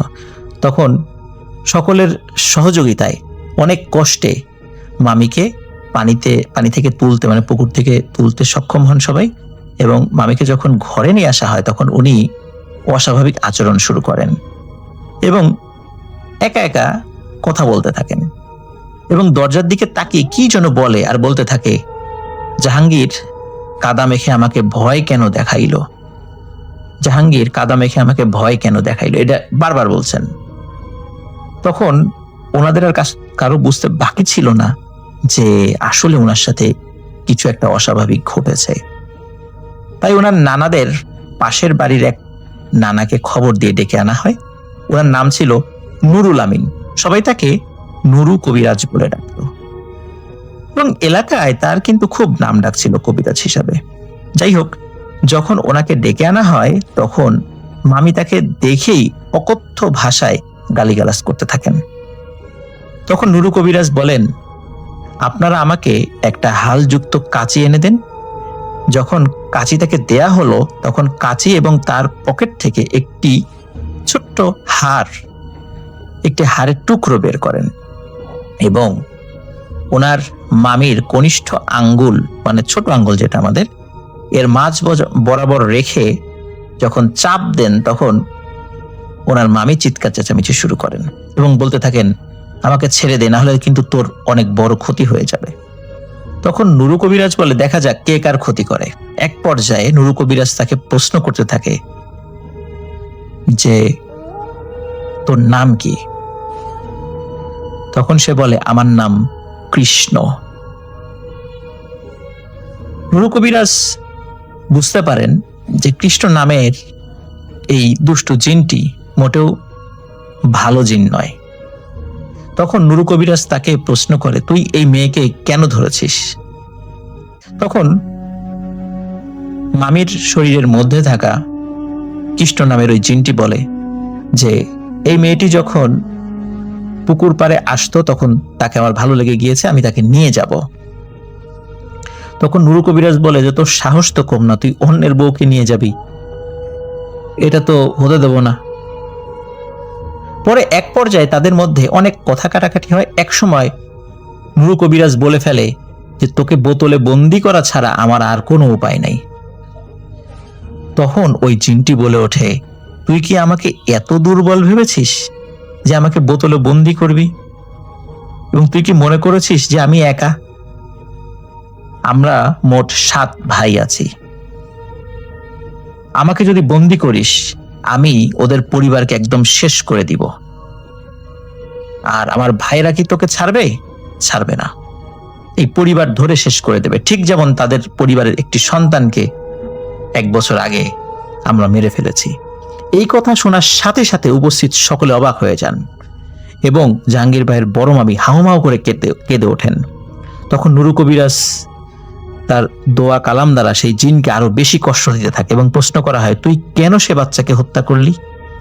তখন ওই জিনটি বলতে থাকে, আমি হত্যা করিনি, আমার মেজ ভাই তাকে হত্যা করেছে। আমরা 7 ভাই। এই রামরাদিঘির পূর্ব উত্তর কোণার বড় একটি তুলো গাছ আছে, সেই তুলো গাছে আমরা থাকি। কিন্তু সেদিন আমরা এদের বাড়ির উঠোনের পাশ দিয়ে যাচ্ছিলাম, তখন এই বাচ্চা আমার ভাইয়ের গায়ে বল ছুঁড়ে মারে। এতে আমার ভাই ক্ষিপ্ত হয়ে তাকে এক আছাড় মারে। তাকে আছাড় মারার সাথে সাথে তার মৃত্যু প্রায় হয়ে যায় এবং আমরা যারা আরো 6 জন ছিলাম তাকে আমরা ফুটবলের মতো করে ছোড়াছুড়ি করি এবং তাকে আঘাত করি। যখন বুঝতে পারি ও মারা গেছে, তখন তাকে দিঘির পাড়ে ফেলে দিয়ে চলে যাই। এই মর্মান্তিক ঘটনা শোনার পর উপস্থিত সবাই কেঁদে ফেলেন। 1 বছর পর সন্তানের মৃত্যুর এই বিভীষিকাময় বর্ণনা, এটি জাহাঙ্গীর ভাইয়ের বড় মামি কোনোভাবেই সইতে পারছিলেন না, কারণ তার সন্তান হারানোর কষ্ট উনি তখনও ভুলতে পারেননি। খুব বেশি দিন তো হয়নি, মাত্র 1 বছর। আর এর মধ্যে সন্তানকে কিভাবে হত্যা করা হয়েছে তার নির্মম বর্ণনা যখন ওই দুষ্টু জিন দিচ্ছিল, তাতে করে আপনারা নিশ্চয়ই বুঝতে পারছেন লিসেনার্স যে মনের অবস্থা কি হতে পারে। ওই সময় সেই রহস্যের মূল উৎপাটিত হয়, যেন কেন মিহাদের মুখ থেকে দুপুরে খাওয়া খাবারগুলো বের হয়ে এসেছিল, আর কেনই বা তার পাটি বাঁকা দুমড়ানো মুচড়ানো ছিল, আর কেনই বা তার শরীরের বিভিন্ন জায়গায় রক্ত জমাট বেঁধে গিয়েছিল। কেউ মানতে পারছিল না যে এত নির্মমভাবে মিহাদকে হত্যা করা হয়েছে, এবং দিঘিতে এর আগে ডুবে যাওয়া বাচ্চাদের হত্যাকাণ্ড তারাই ঘটিয়েছে বলে সেই জিন স্বীকার করে। তখন নুরু কবিরাজ ওই 7টি জিনকেই পর্যায়ক্রমে ধরে বোতল বন্দি করে ওনার ছোট মামি, মানে জাহাঙ্গীর ভাইয়ের ছোট মামি, তারপর আস্তে আস্তে সুস্থ হয়ে যান। প্রিয় লিসেনার্স, এই ঘটনা জাহাঙ্গীর ভাইদের পরিবারের সদস্যদের যখনই মনে পড়ে, এক অসহ্য যন্ত্রণায় প্রত্যেকেই ভুগতে থাকেন। তিনি মিহাদের একটি ছবি আমাকে ইমেল করে পাঠিয়েছেন। আসলে এই বাচ্চাটির ছবি আমি দেখেছি, সঙ্গত কারণে আমি এই বাচ্চাটির ছবি আপলোড করতে পারছি না, কারণ বাচ্চাদের ছবি এভাবে দেয়া ইউটিউবের কমিউনিটি গাইডলাইনের মধ্যে পড়ে না। কিন্তু এই ঘটনাটি সত্যি আমাকে খুব মর্মাহত করেছে। আমি বলেছিলাম প্রিয় লিসেনার্স যে ঘটনাটি আপনাদের ভালো লাগবে না, ঘটনাটি আপনাদের খারাপ লাগবে। এই জন্য বলতে পারছি না যে ঘটনাটি আপনাদের ভালো লেগেছে। আমরা চাই না এই ধরনের ঘটনা কখনো কারো ভালো লাগুক এবং কখনো কারো সাথে ঘটুক। এটি ছিল ঘটনা।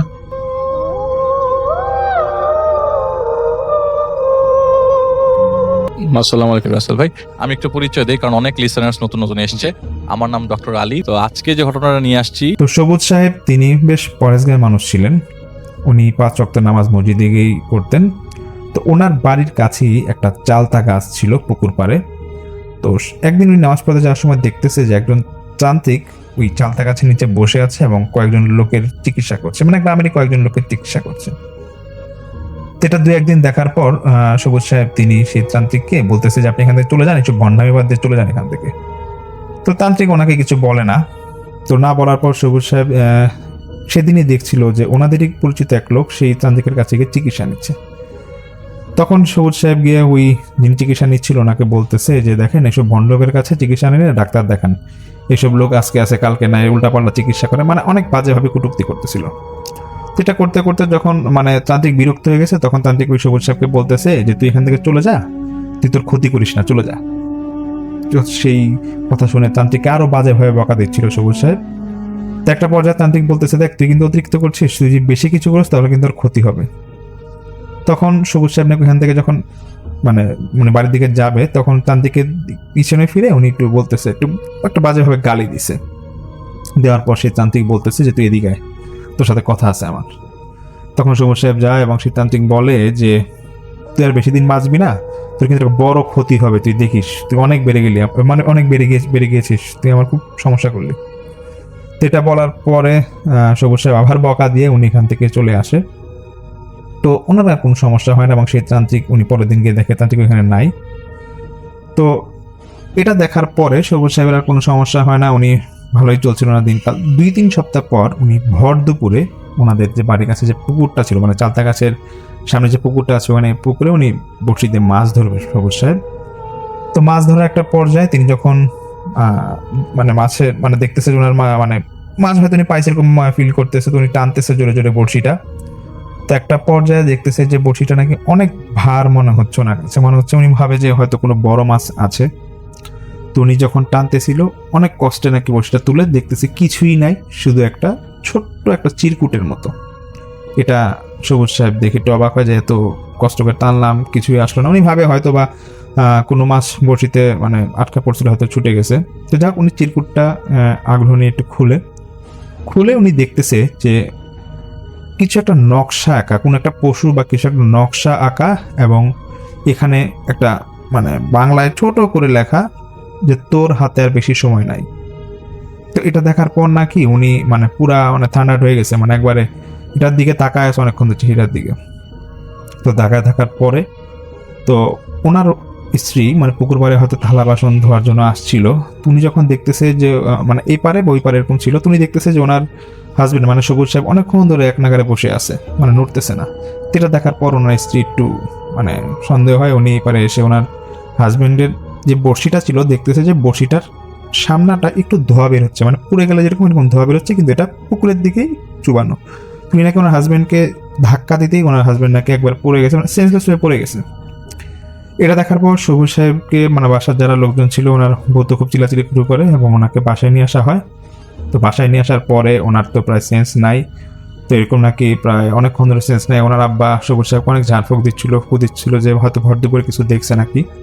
তো সবুজ সাহেবের একটা পর্যায়ে সেন্স আসে বিকেলের পরে।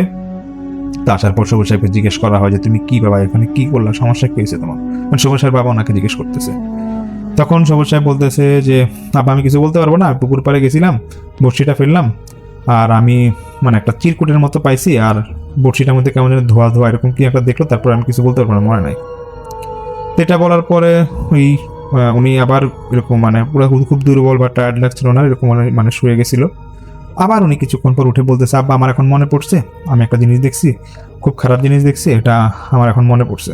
তো বলছে কি দেখছো? তখন উনি ওনার বাবাকে বলতেছে যে আমি যখন বড়শিটা ফেলছি, বড়শিটা তোলার পর একটা চিরকুট পাই। তো চিরকুটটা পাওয়ার পর আমি চিরকুটের দিকে তাকাই, সামনে দেখতেছিলাম যে একটা খুব বাজে কালো ধরনের একটা লোক আমার দিকে তাকায় হাসতেছে, এবং দেখে মনে হচ্ছিল যে ওর শরীরে যে চামড়াগুলো আগুনে পুড়ে গেলে যেরকম কালার হয়ে যায় এরকম মনে হচ্ছিল, এবং খুবই বাজে চেহারা একটা লোক ছিল। তো ওইটা দেখার পর আমি লোকটাকে এত ভয় পেয়ে গেছি যে আমি ওর দিকে এক নাগারে তাকাইছিলাম, এবং ওর চেহারাটা প্রচণ্ড বাজে ছিল। আর সেই মুহূর্তে এসে মানে উনি সবুজ সাহেব বলতেছে যে ওনার ওয়াইফ নাকি সেই মুহূর্তে এসে ধাক্কা দেয়, তারপর উনি অজ্ঞান হয়ে যায়, কিছু বলতে পারবে না। তখন সবুজ সাহেবের আব্বা ভাবে হয়তো খারাপ কিছু দেখছে, এবং ওনাকে দেখেও খুব দুর্বল মনে হচ্ছিল। তো উনি রাতে মাগরিবের পরে বা মসজিদের যে ইমাম সাহেব বা যে হুজুর ছিল ওনাদেরকে গিয়ে বলে আর কি যে দেখেন আমার ছেলে এরকম একটু অসুস্থ হয়ে গেছে, যদি একটু আসেন আসলে ভালো হয়। তখন মসজিদ থেকে এরকম লোকজন যায় এবং দু একজন যায় হুজুর সহ, বলতেছে কি সমস্যা। তো উনি বলে পুরোটা ঘটনা যে আমি এরকম পুকুর পাড়ে গেছি, চিরকুট দেখছি। তো বলতেছে ঠিক আছে আমরা দেখি গিয়ে চিরকুটটা কোথায় কি আছে। তো ওনারা টর্চ নিয়ে যায় যে দেখবে মসজিদের সেই পুকুর পাড়ে মানে কিছু আছে নাকি বা চিরকুটটা আছে নাকি, হুজুর দেখতে যাবে। গিয়ে দেখতেছে ওখানে কিছুই নেই, বাট কিছু মানে হাড়, মানে গরুর যে হাড়ের অংশ, দাঁতের চরের হাড়ের অংশ, সেই হাড়ের অংশ পড়ে আছে। তো এটা দেখার পর মানে কিছুক্ষণ মসজিদের ইমাম সাহেব, পুলিশ মানে ওই যে যারা ছিল ওনারা এখানে আরো কয়েকজন লোক ওনারা এটা দেখতেছে, এবং দেখে ইমাম সাহেব আর ঘরে এসে পড়ে এবং সবুজ সাহেবের আব্বাকে বলতেছে যে হয়তো উনি খারাপ কিছু দেখছে আর লক্ষণটা বেশি ভালো না। আচ্ছা ঠিক আছে আমি দাও ওনার সাথে একটু কথা বলি, দেখি কিছু বলে নাকি। সবুজ সাহেব উনি খুবই দুর্বল, উনি কোনো কথাই বলতে পারতেছিল না। আর ইমাম সাহেবকে বলতেছিল যে হুজুর আমার ইচ্ছে আর বেশি কিছু মনে নাই, তো আপনি আপাতত আজকে যান, আমি আর আজকে আপনার সাথে কথা বলতে চাচ্ছি না। তো সেই হুজুর বলছে ঠিক আছে আপনি রেস্ট নেন, আপনি একটু ভাবেন যে আপনি কোনো কিছু এর মধ্যে বা কয়েকদিনের মধ্যে কিছু হয়েছিল নাকি আপনার। আর হুজুরে বলতেছিল যে আমি একটু গিয়ে দেখি আপনার নামের তদবির করে দেখি যে কিছু মানে আপনার কোনো কি ক্ষতি হয়েছে সেটা দেখবো আর কি। তো সেই হুজুর ওনার নাম নিয়ে যায় সেই রাতে এবং বলে যে আমি পরের দিন আসরের পর আসবো, আমি আপনার সাথে কথা বলবো। তো হুজুর চলে যায়। পরের দিন হুজুর আসে, আসার পর তো সবুজ সাহেবের আব্বাকে বলতেছে যে আপনার ছেলে সম্ভবত খারাপ কিছু যেটা দেখছে বলতে সেটা মনে কোনো একটা বাজে বা বদজিন বা পিশাচ টাইপের কিছু একটা ছিল। আমি যেভাবে এটা বুঝতে পারছি ওর নাম আমি চালান দিয়ে দেখছি। তো এখন যেটা করতে হবে যে এটা ওর শরীর থেকে সরাইতে হবে, নাহলে এটা ওর ক্ষতি করবে অনেক। তো আবার সেই সবুজ সাহেবের সাথে কথা বলে, কিন্তু সবুজ সাহেবের অসুস্থতা আগের মতোই। তো আজকে হুজুর বলতেছে, মানে যেদিন পরের দিন আসরের পর যেদিন তখন উনি আসে, তখন উনি বলতেছে যে আপনি এক কাজ করেন, ঘরের দরজাটা আটকে রাখেন, আমি একটু সবুজ সাহেবের সাথে আমরা সবাই কথা বলে আসেন। সবুজ সাহেবকে বসানো হয় এবং সেই হুজুর চাচ্ছিল যে ওনাকে যে খারাপ জিনিসটা আসর করছে বা যেটা উনি দেখছিল ওটাকে আনার জন্য, মানে যাতে ঘরে আনতে পারে। তো সেই হুজুর ওনা অনেক সূরা পড়ে উনি নাকি সেই সবুজ সাহেবের উপরেই ভর করে ওই কিছু একটা আনে, এবং যেটা বলে মানে আমার বাড়ির লোকজনরা যেটা বলে মানে সবুজ সাহেবের চেহারাটাই নাকি তখন খুব কালো আকৃতির হয়ে যাচ্ছিল, মানে খুব বাজে আকৃতির হয়ে যাচ্ছিল সেই মুহূর্তে। এবং ওনার মধ্যে মানে এমন অবস্থা যে উনি দেখে মনে হচ্ছিল যে ওনাকে কোনো বদ জিন যে আসর করছে এটা দেখেই বোঝা যাচ্ছিল। মানে ইমাম সাহেব যখনই বা ওই সূরা পড়ে ওনাকে ফু দিচ্ছিল, যতই ফু দিচ্ছিল ততই সবুজ সাহেবের চেহারাটা মানে খুব বাজে আকৃতি হয়ে যাচ্ছিল। এবং ঘরে যারা ছিল ওনারা সবাই মানে অন্ধকারে যদি কিছু দেখতেছিল না, মানে মানে মানে বিকেলের পর যে একটু দরজা জানালা লাগানো যে আলো আসে ওইটাই দেখতেছিল। তো কিছুক্ষণ পর সেই সবুজ সাহেবকে মানে ওই হুজুর জিজ্ঞেস করে যে আসলে তুই কে, আমাকে বলতো। তো সে কোনো কথাই বলতেছে না, পুরো চুপ এবং খুব হুঙ্কার দিচ্ছিল, মানে জোরে জোরে গর্জন দেয় না যেরকম এরকম গর্জন দিতেছিল। তখন মানে সবুজ সাহেবের আব্বা একটু ভয় পেয়ে যায়, এবং তখন ওনাকে একটা পর্যায়ে মানে সবুজ সাহেবের আব্বা নাকি দেখেছিল যে হালকা একটু আলোর মধ্যে দেখতেছে যে ওনার ছেলের চেহারা মানে এমন কালো হয়েছে, মানে উনি নিজে দেখে নাকি ভয় পেয়ে যাচ্ছিল। তো সেই হুজুর বলতেছিল যে না, আপনাদের কোনো ভয়ের কিছু নাই, যেহেতু খারাপ কিছু একটা আসর করছে কোনো ক্ষতি করতে পারবে না, আমি চারপাশে এটা ঘেরা করে মানে ওই বন্ধ করে রাখছি যাতে কোনো ক্ষতি করতে না পারে। তো তখন সেই সবুজ সাহেব নিজে থেকে ওনার মধ্যে যে খারাপ জিনিসটা আসর মানে আসছিল ভর করছিল সেটাই বলতেছে, সবুজ সাহেবের উপর ভর করে বলতেছে যে সে আমার মনিবের খুব ক্ষতি করছে, আমি ওরা ছাড়বো না, আমি ওর শেষ করে দেখবো। তো এটা বলার পর সেই হুজুর বলতেছে কি ক্ষতি করছে। তো আবার সেই ওই লোক বলতেছে আর কি, মানে সেই যে ভর করছে এটা বলতেছে যে আমরা সে আমার মনিবকে এরকম বাজে কথা বলছে, এবং বাজে কথা বলার পর আমার মনিব বলে দিছে যে ওর ক্ষতি করতে, এবং আমার মনিব কই আছে এটা আপনাদেরকে বলতে পারবো না। এরকম যখন অনেকবার বলতেছে, বলতে বলতে সেই হুজুর বলতেছে তোর যেটা করা হয়েছে তুই এখান থেকে এখন চলে যা, এবং তোর মনিব যেইখানেই থাক তুই চলে যা, মানে তোর এখানে আসিস না। তখন সেই মানে সবুজ সাহেবের যেটা ভর করছে যে খারাপ জিনিস সেটা বলতেছে সে দেখেন আমি একটা পিশাচ, আমি ওর ভিতরে ঢুকে গেছি, আমি এখান থেকে বের হতে পারবো না, ওর শেষ যতদিন হবে না ততদিন আমি আসি, মানে ওর শেষটা আমি দেখেই ছাড়বো এখান থেকে। কতদিন লাগে আপনার তাবিজ দিবেন না কি করবে এটা আপনাদের বিষয়, আপনার ব্যবস্থা করেন। তখন এটা বলার পর ইমাম সাহেব মানে বারবার যখন একই কথাই বলতেছে চলে যায়, এবং সূরা ফু দিচ্ছিল, মানে সূরা যখনই ফু দিচ্ছিল তখনই নাকি সেই সবুজ সাহেব নিজের গায়ে নিজে কামড়াচ্ছিল। এবং একটা পর্যায়ে মানে দেখতেছি ইমাম সাহেব যে ওনার শরীর নাকি সবুজ সাহেবের শরীর নাকি পুরা মানে কামড় দেওয়ার পরে এরকম দাগ হয়ে যায়, দাগ হয়ে যাচ্ছিল, কিছু জায়গায় নাকি রক্ত পড়তেছিল। তখন সেই পিশাচকে ইমাম সাহেব বলে আচ্ছা ঠিক আছে তোর যাওয়া লাগবে না, কিন্তু তুই ওর কোনো ক্ষতি করিস না, আর তোর কি লাগবে ওর ব্যবস্থা আমরা করে দিব। তো পিশাচ নাকি মানে মুহূর্তের মধ্যেই নাকি চলে যায়, তখন নাকি আর কিছু বলে না। তো সেই ইমাম সাহেব বা হুজুর যিনি ছিলেন উনি পরে সবুজ সাহেবের আব্বাকে বলে যে দেখেন আপনার ছেলের এটার কোনো সমাধান নাই, যেহেতু মনে হয় কোনো একটা বড় তান্ত্রিক বা কাউকে মনে উল্টাপাল্টা কথা বলছে, এটা তো পিশাচই বলে দিল। আর সেই মুহূর্তেও সবুজ সাহেব মানে ওনার পুরো সেন্স নাই বললেই চলে। তারপর নাকি ওনার ঘন্টাখানিক পরে এরকম সেই হুজুর ইমাম সাহেব উনি ফু দিয়ে ঝাড়ফুঁক দিয়ে ওনার একটু সেন্স আনে এবং বলতেছে যে আপনি কোনো তান্ত্রিককে কিছু বলছিলেন। তখন সেই সবুজ সাহেব বলতেছে হ্যাঁ আমি এরকম তো বলছিলাম, আমি একটা তান্ত্রিককে এরকম উল্টাপাল্টা কথা বলছিলাম, আমাদের বাসার এখানে থাকতো। তো এটা বলার পরে তো সেই হুজুর বলতেছে আচ্ছা যেটা করা করছেন হয়েছে, আপনি এক কাজ করেন, আপনাকে একটা তাবিজের ব্যবস্থা করে দিচ্ছি, আপনি তাবিজটা পরে রাখেন, যতদিন ভালো থাকার আপনি ভালো থাকবেন, তা বাকিটা আল্লাহর উপর ছেড়ে দেন। তো এটা বলার পর সেই ইমাম সাহেব চলে যায়, এবং শুধু একটা কথাই সবুজ সাহেবের আব্বাকে বলে যে আপনি একটু ওনাকে সাবধানে রাখবেন, ওনার হাতে মনে হয় না খুব বেশি দিন সময় আছে, একটু সাবধানে রাখবেন। তো তারপরে সেই জাবের ভাই বলে যে ওনার বন্ধু নাকি বলে যে ওনার মামা নাকি প্রায় সময় মানে সবুজ সাহেব নাকি প্রায় সময় এরকম রাতে নিজে নিজে বের হয়ে যেত। তো একদিন নাকি এরকম একটা হয়েছিল ঘটনা যে উনি এরকম রাতে একবার বের হয়ে গেছে, এবং ওনাকে যখন বাসায় ফজরের সময় কেউ পাচ্ছিল না দেখতেছে পুকুর পাড়ে ওনার কোমর পর্যন্ত উনি কাদার মধ্যে মানে কোমর পর্যন্ত কাদার মধ্যে মানে ডুবে যাচ্ছিল, এরকম পরে নাকি অনেক কষ্ট করে এখান থেকে নিয়ে আসা হয়। তো এটাই সবুজ সাহেব মানে মধ্যে চলতেছিল অনেকদিন। তো শেষ মুহূর্তে যেটা বলে বিগত কয়েক বছর বলতে 2-3 বছর আগে মানে শেষ পর্যায়ে মানে সবুজ সাহেব নাকি একদিন দেখা যায় যে ওনাকে বাসায় পাওয়া যাচ্ছিল না, মানে ওনার অবস্থাটা এরকম ছিল সবুজ সাহেব নাকি তখন বারবার ওনার মানে আব্বা মা বাজা স্ত্রী ওনাকে বলতেছিল যে আমার হাতে মানে বেশি দিন সময় নেই, আমি তো বাঁচবো না। ঠিকই কোনো এক ভর দুপুরে সেই চালদা গাছের পাশেই ওনাকে একটা গাছের মধ্যে ফাঁস দেওয়া অবস্থায় পাওয়া যায়, এবং সেরকম মানে সেই সময় নাকি এটা গ্রামে অনেক লানা পড়ে গেছিলো তখন। এটাই আসলে মানে জাবের ভাই বলে ঘটনাটা, এটা ওনাদের পটুয়াখালীর কোনো একটা গ্রামে ওনার এক বন্ধুর মামার সাথে ঘটে। এবং একটা পর্যায়ে যেটাই বললাম যে শহীবুল সাহেব এরকম লাশ পাওয়া যায়, এবং আজ পর্যন্ত কেউ বলতে পারে না যে উনি কিভাবে মারা গেছে। তো অনেক হুজুর বা ইমাম সাহেবের মধ্যে জানতে চাইছিল আসলে এটা কি ঘটছে, তো ওনারা বলতেছিল হয়তো উনি একটা পর্যায়ে এতই ভয় পাইছিল যে নিজেকে নিজে সহ্য করতে না পারে হয়তো আত্মহত্যা করছে। আর ওই তান্ত্রিককে আর কখনো ওই গ্রামে আসতে দেখা যায় নাই এবং কখনোই ওনাকে পাওয়া যায় নাই।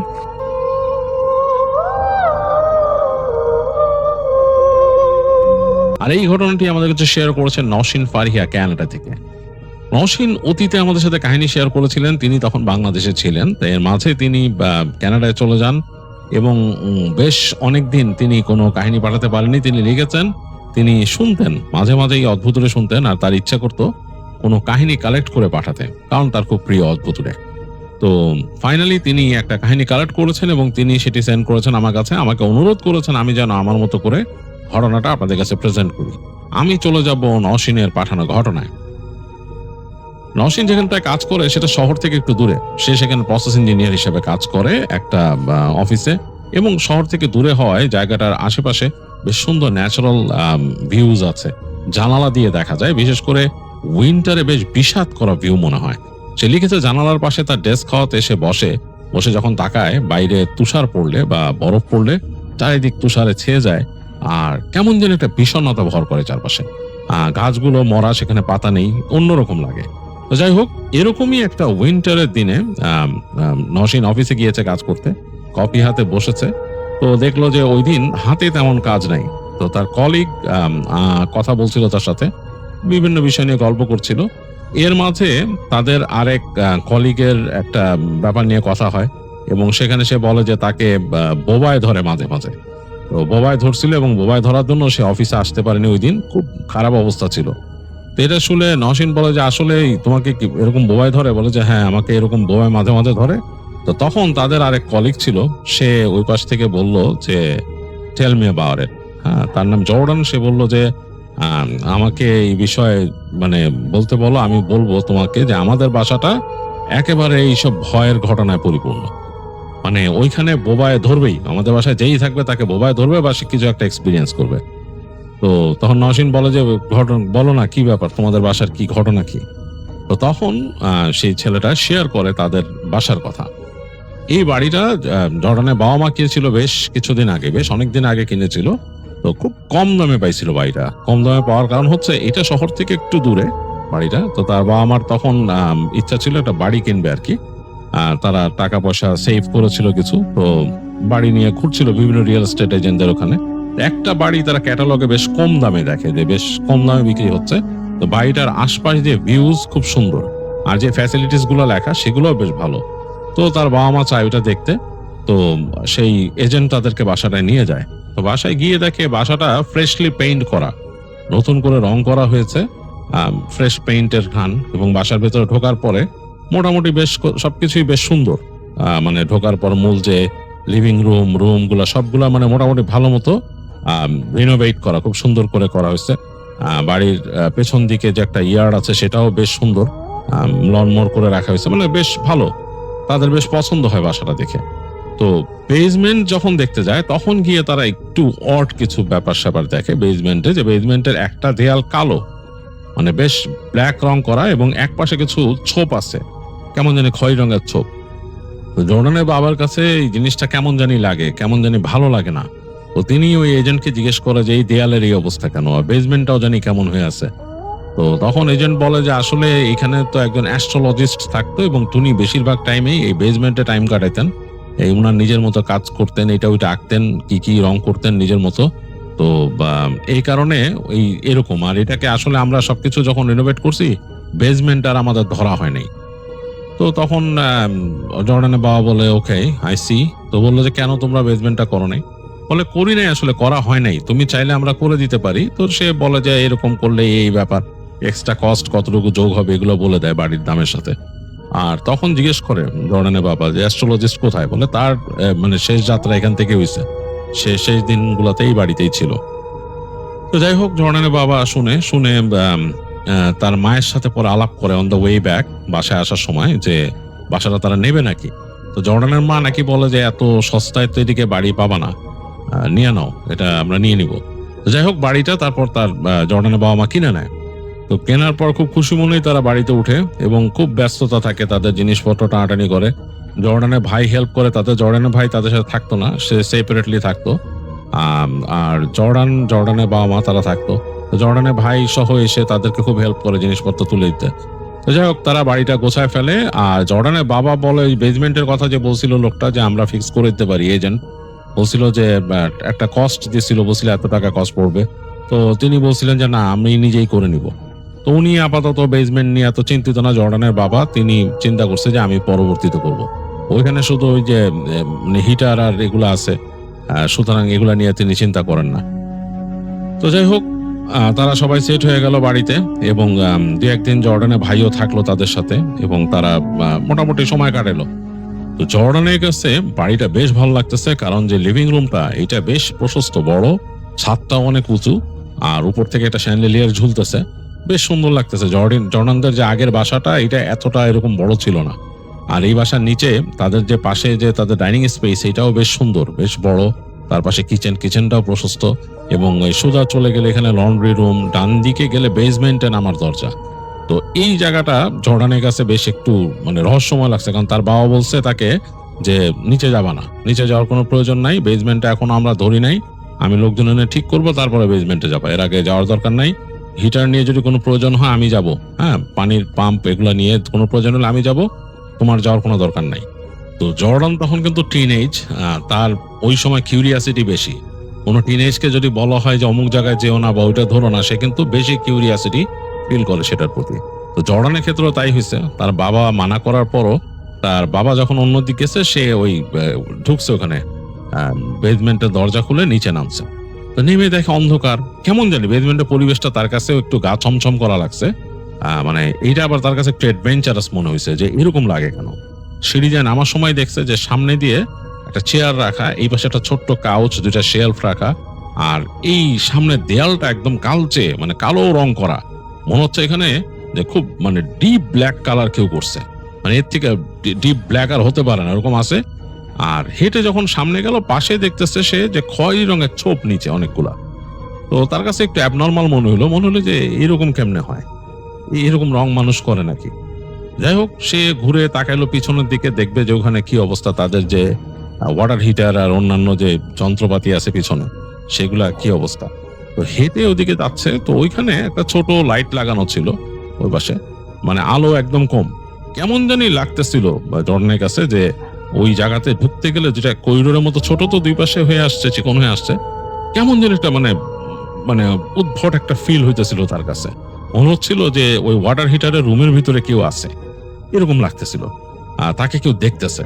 তো জর্ডান আস্তে আস্তে হেঁটে হেঁটে যখন ওইটার কাছে গেছে, তখন লাইটটা পিট পিট করে উঠলো সামনে, এবং পেছনে মনে হয়েছে একটা শব্দ হয়েছে। তার পেছনে মনে হচ্ছে যে কেউ একটা শব্দ করলো, অনেকটা কোনো মানে গলার ডিপ থেকে যদি কোনো পুরুষ মানুষ কথা বলে সেরকম। তো সে ফট করে যখন পিছন ফিরে তাকাইছে, তখনই তার সামনে লাইটটা কেটে গেছে, যে লাইটটা লাগানো ছিল ওইটা একটা সফট হোয়াইট বাল্ব লাগানো ছিল ওইখানে। তো ওইটা যখন কেটে যায়, পুরা বেসমেন্ট অন্ধকার হয়ে যায়। সবচেয়ে আশ্চর্য ব্যাপার, বেসমেন্টের এক কোনায় ওইখানে একটা ভেন্টিলেটরের মতো আছে, হালকা উপরের সাথে নিচের মাটির মানে গ্রাউন্ড লেভেলের সাথে কানেক্টেড, ওইখান থেকে হালকা আলো আসে। ওই আলোটা এসে যেখানে পড়ছে, ওই জায়গাটা মনে হচ্ছে একটা গোল এরকম মানে একটা স্পটলাইটের মতো তৈরি হয়েছে। আর এই বেসমেন্টের ধুলাগুলা ওই স্পটলাইটের মধ্যে দিয়ে যাওয়াতে মনে হচ্ছে ওখানে কিছুটা দাঁড়ায় আছে, মানে বেশ একটা অন্যরকম একটা মানে ভয়ঙ্কর একটা মানে পরিবেশ ওইখানে। তো জর্ডান কিন্তু ভয় পাইছে কেন জানি, তার কাছে কেন জানি মনে হচ্ছে আসলে গলার ডিপ থেকে যদি কোনো পুরুষ মানুষ কথা বলে সেরকম একটা সাউন্ড সে শুনছে। তো সে ভয়ে আর ওইদিক সামনে যেতে সাহস পাচ্ছিল না সিঁড়ির কাছে। তো তারপরও অনেক সাহস করে আস্তে আস্তে পা ফেলে ফেলে গিয়ে সিঁড়িতে দৌড়ায় উঠে যায়, সে উঠে দরজা লাগায় দেয়। তো এই হচ্ছে তার বেসমেন্ট চেক করা। তো বেসমেন্টের প্রতি তার বেশ কিউরিয়াসিটি আছে, কিন্তু সে বুঝলো যে বেসমেন্টটা সুবিধা নেই, তার কাছে কেন জানি মনে হয়েছে। আর ওই বয়সে ছেলেমেয়েরা চিন্তাই করে যে এখানে মানে তারা কিন্তু একটা থার্ড কোনো এন্টিটি প্রেজেন্ট মানে ফিল করে অনেকেই। তো ওইটাই ফিল করতেছিল জর্ডান, তার কাছে মনে হয়েছে এরকম কিছু। তো সে সেই বাড়ির যে ব্যাকইয়ার্ড, এটাও বেশ পছন্দ করছে। ব্যাকইয়ার্ডে গিয়ে দেখছে যে ব্যাকইয়ার্ডের ওই পাশে ফেন্স করা, আর তার ওই পাশে বেশ খোলা জায়গা নেমে গেছে একটু নিচের দিকে।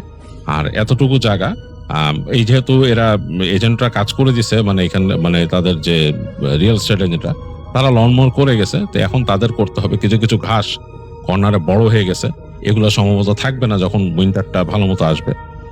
দুইটা গাছ আছে এই মাসে এই পাশে আর ওই পাশে, যাই হোক তার কাছে বেশ ভালো লাগছে।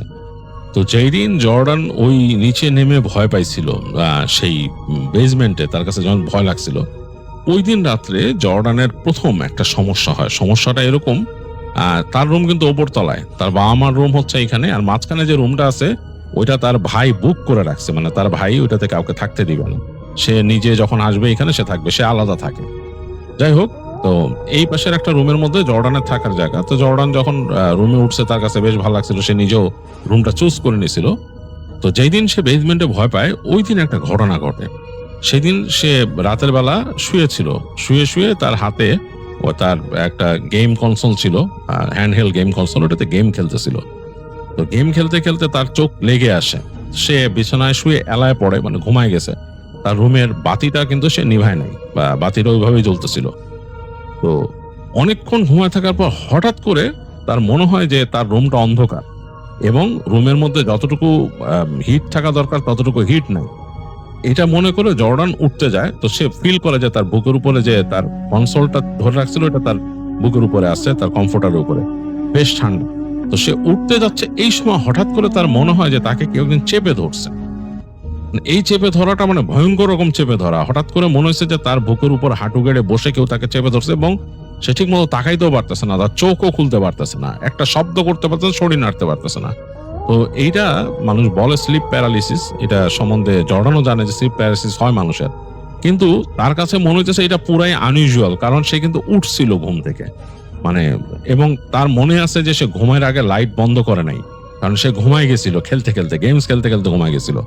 সে অনেক চেষ্টা করতে থাকে এরকম ওঠার জন্য, মানে হাত পা নাড়তেছে বা মুখ দিয়ে শব্দ করতেছে, পারতেছে না। সে বুঝতেছে এটা স্লিপ প্যারালিসিস, কিন্তু তার কাছে কেন জানি মনে হচ্ছে যে তাকে চেপে ধরছে সে খুব হাসতেছে বা আনন্দ পাচ্ছে, এরকম মনে হচ্ছে। এবং খুবই অবাক হয়ে যায় সে, যে মানে এই যে জাগ্রত অবস্থা এটা কিভাবে হয়, সে পুরো রুমটা বুঝতে পারতেছে। তো সে 2 পা ছোড়া শুরু করে, জর্ডান 2 পা ছোড়া শুরু করে, বিছানার মধ্যে থাপ থাপ থাপ থাপ করে পা ফেলতেছে সে, মানে সে বুঝতেছে যে তার যে সেন্স আছে সেটা, কিন্তু শরীরের উপরের অংশ সে নাড়তে পারতেছে না। এটাও তার কাছে অ্যাবনর্মাল মনে হয়, কারণ স্লিপ প্যারালিসিস হলে মানুষটাকে শরীরই নাড়তে পারে না, সে তার 2 পা নাড়তে পারতেছে না। তো সে অনেকক্ষণ ধরে এরকম 2 পা মানে নাড়ানাড়ি করতে করতে সে মানে চিৎকার করতে থাকে মনে মনে, ও গড বলে। তখন হঠাৎ করে মনে হয় যে তাকে ছেড়ে দিছে কেউ। তো সে জোরে জোরে নিঃশ্বাস নেয়, জোরে জোরে নিঃশ্বাস নিয়ে তার বুক ভরে, তাকায় দেখে যে রুমটা আসলেই অন্ধকার আর টেম্পারেচার আসলেই ঠান্ডা। তার রুমের ভেতরে ঠান্ডাটা অনেক বেশি, আর রুম অন্ধকার। তার ঘরের ভেতরে যে একটা হ্যালোজেন ল্যাম্প জ্বলতেছিল, হ্যাঁ, একটা ওই প্লেট, আপার প্লেট, মানে উপরের দিকে এই করা, ওটার ভেতরে একটা হ্যালোজেন ল্যাম্প লাগানো থাকে, বাড়ানো কমানো যায়, ওইটা জ্বলতেছিল, ওইটা নিভানো। তো তখন জর্ডান চিন্তা করে জানি এটা নিভলো কেমনে, এটা তো মানে একটা ছোট নবের মতো ঘুরায় নিভাতে হয়, ঘুরায় নিভালে একদম শেষে এনে আনলে কিট করে একটা শব্দ করে বন্ধ করা যায়, আবার অন করলে এটা মানে লাইট বাড়ানো যায় একদম। উপর দিকে একটা ছাদের মধ্যে আলোর রিফ্লেকশনটা পড়ে, সেটাতে আলো হয়, অ্যাম্বিয়েন্ট আলো, বেশ ভালো আলো হয়। তো যাই হোক, সে উঠে চিন্তা করে যে কি হলো, আমার এরকম স্লিপ প্যারালিসিস হলো হঠাৎ করে। তো সে হেঁটে ল্যাম্পটার দিকে যায়, দেখে যে ল্যাম্পের পুরা যে রডটা ওইটা ঠান্ডা হয়ে আছে। নবটা ধরে মোচড় দেয়, দেখে টক করে অন হলো, মানে কেউ একজনটাকে মোড়ায় নিভাই দিছে পুরা। কে করলো সে চিন্তা করলো কি আমার আম্মু কি ঘরে আসছিল, কিন্তু তার আম্মুর তো ঘরে আসার কথা না, তারা সাধারণত আসলে বলে, হ্যাঁ, কথা বলে, বা চিন্তা করে যে ঘুমাইছিলাম দেখে কি আম্মু আসছিল। যাই হোক, সে আর এটা কিছু চিন্তা করে না, সে রেস্টরুমে যায়, তার মতো ফ্রেশ হয়ে আসে, আবার ঘুমায়। এইবার ঘুমায় যায়, ঘুমের মধ্যে সে দুঃস্বপ্ন দেখতে থাকে। দুঃস্বপ্নটা হচ্ছে যে এই বাড়ির মধ্যে সে পেছনে লনে হাঁটতেছে, একটু পর সে স্বপ্নে দেখে যে একটা কালো কুকুর হঠাৎ করে ফেন্সের পাশ থেকে আসছে, তাকে দেখে গড়গড় করতেছে, তারপর তাকে ধাওয়া করে এবং সে দৌড়াচ্ছে, পুরা পেছনের ব্যাকইয়ার্ড দৌড়াচ্ছে, সে দৌড়ায় ঘরের মধ্যে ঢুকে সে ওই বেসমেন্টে যে ঢুকলো, বেসমেন্টে ধপধপ করে সিঁড়ি যায় নামতেছে। তো স্বপ্নের মধ্যে সে দেখতেছে তার সামনে কুকুরটা বসে আছে, ওই যে বাইরের আলো এসে পড়ছিল যে একটা জায়গায় স্পটলাইটের মতো, ওইটার মধ্যে কালো কুকুরটা বসে আছে, চোখগুলা জ্বলতেছে। যাই হোক, এই স্বপ্নের মধ্যেই জর্ডান চিৎকার করে ওঠার পর সে দেখে যে না, সকাল হয়ে গেছে, সে তাদের বাসায়। তো সে ওই দিন যে ব্রেকফাস্ট করার পর তার মাকে বলে যে এরকম এরকম ব্যাপার, কালকে রাতে এরকম স্বপ্ন দেখছি। তো তার মা বলে যে তুমি বেশি গেমস খেলো, মনে হরর গেমস খেলতেছো, বেশি হরর মুভিজ দেখতেছো, এর জন্য তোমার এই অবস্থা। এগুলা বাদ দাও, এসব বাদ দাও, এগুলা বাদ দিলেই সব ঠিক হয়ে যাবে। তো যাই হোক, তারপর জর্ডান আর ওইটা নিয়ে মাথা ঘামায় নাই। সে এরপর নর্মালি বাসায় তো থাকতেইছে, আর এরপর সে ক্লাস স্কুলে যাওয়া শুরু করলো। তার তখন সে হাই স্কুলের স্টুডেন্ট। তো এরকম কয়েকদিন যাওয়ার পর আবার তাকে এরকম রাতেবেলা স্লিপ প্যারালাইসিস হলো, তার মানে বোবায় ধরলো। তো এরকম পর কয়েকদিন তাকে বোবায় ধরছে। তো বোবায় ধরা ব্যাপারটাতেও সে মোটামুটি ইউজ টু হয়ে গেল, কারণ সে ওরকম সব মানে বোবায় ধরলে সেরকম করে ছটফট করতে থাকে, পা ঝাড়া দেয় এবং এক সময় ছেড়ে যায় তাকে, এরকম হয়। তো এই জিনিসটা দু একদিন পরে শুনলো যে তার মাকেও নাকি বোবায় ধরতেছে। এটা শুনে সে অবাক হয়ে গেল, এবং তার আম্মুকে যে বোবায় ধরছে খুব ভয়ঙ্কর ভাবে। তার আম্মু নাকি নড়তে পারতেছিল না, হাত পা মোচড়ায় আসতেছিল। তার আব্বা তাকে পরে মানে ধাক্কায় সোজা করছে, এবং তার বাবা মনে করছে যে তার হয়তো মানে শরীরে মানে যে টান খায়, মাসেল স্টিফ হয়ে যায়, এটা হয়েছে। তাকে বলে যে তুমি বেশি বেশি পটাশিয়াম খাও, মানে ব্যানানাস অ্যান্ড স্টাফ, এগুলা বলে। তোমার একটা মেডিকেল চেক আপ দরকার, মনে হয় জন্য তোমার মাসেল ক্র্যাম্প করছে। যাই হোক, এগুলা বলে। তো এইভাবে কিন্তু তাদের কয়েকদিন চলে গেছে। তো এর মধ্যে একদিন জর্ডানের বাবা মার একটা পার্টিতে যাওয়ার কথা, তার বন্ধুদের বাসায়। সেখানে তাদের ওই দিন একটা পার্টি হবে তার বাবা মার ফ্রেন্ডদের, তারা সবাই একসাথে হবে। তাদের ইয়াং কালের আর কি বন্ধু যারা, সবাই একসাথে হয়েছে। জর্ডানকে বলে যে আমাদের আসতে লেট হইতে পারে, আমরা হয়তো গভীর রাতে আসবো অথবা নাও আসতে পারি, তুমি কি একা থাকতে পারবা? তো জর্ডান বলে যে হ্যাঁ, কোনো সমস্যা নাই, সে বাসায় একাই থাকতে পারবে। তো যাই হোক, জর্ডান ক্লাস থেকে এসে বাসার মধ্যে দেখে খাবার দাবার আছে, এগুলা খায়, সে বসে বসে গেমস খেলে, মুভি দেখে। এগুলা করতে করতে তার সময় শেষ হয়ে যায়, রাত হয়ে গেছে। তো সে তার ভাইকে ফোন করে, ভাইয়ের সাথে গল্প করে কিছুক্ষণ, বলে যে বাবা মা আজকে নাই, বাসায় আমি একলা, এই ব্যাপার, কি অবস্থা তোর, কি করতেছিস? তো ভাই বলে যে তুই ভয় পেতেছিস নাকি একা একা? বলে না না, ভয়ের কি আছে, এমনি এনজয় করতেছি। জর্ডানের ভাই জর্ডান থেকে 5 বছরের বড়, তো সুতরাং তারা বেশ ফ্রেন্ডলি দুজনই। তো যাই হোক, কিছুক্ষণ গল্প গুজব করার পর তারপর জর্ডান বলে যে আমি তাহলে শুয়ে পড়ি, তোর সাথে দেখা হবে না, তুই আসিস। তো ভাই বলে আচ্ছা ঠিক আছে, আমি চলে আসবো কোনো একদিনের মধ্যে। তো বলে বিদায় নিয়ে জর্ডান যায়। এখন জর্ডান চিন্তা করে তার রুমের যে টিভিটা, সে তো ঘুমাইতে যাবে, সে আবার স্ক্রিন কাস্ট করে সে গেমস খেলতো। তার যে হ্যান্ডহেল্ড ডিভাইস আছে, গেমিং ডিভাইস, ওইটার থেকে সে স্ক্রিন কাস্ট করে গেমস খেলতো বসে। তো তার রুমের টিভিটা ছিল ছোট, তার আম্মুর রুমের যে টিভি সেটা বেশ বড়।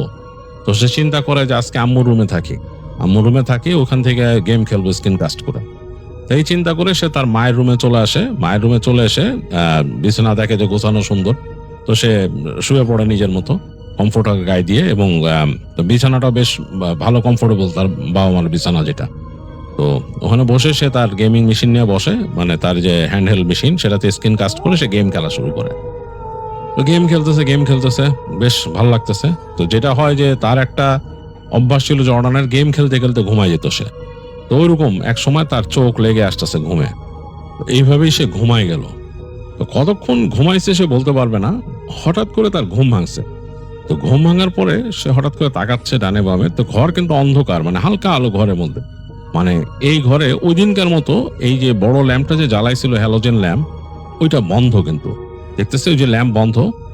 টিভিরও এক সময় ওই যে হয়ে স্ক্রিন সেভার এসে অন্ধকার হয়ে গেছে টিভির স্ক্রিন, শুধু পাওয়ারের বাতিটা জ্বলতেছে ওইখানে। আর তার আম্মুর রুমে একটা ছোট্ট সফট ল্যাম্প ছিল, এটা সে শখ করেই জ্বালাইতো, বা কখনো আম্মুর রুমে আসলে জ্বালাইতো জর্ডান সেটা। তো ওইটা জ্বলতেছে, ওইটা হালকা আলো দেয়, একটা সফট আলো দেয়, ওইটা জ্বলতেছে।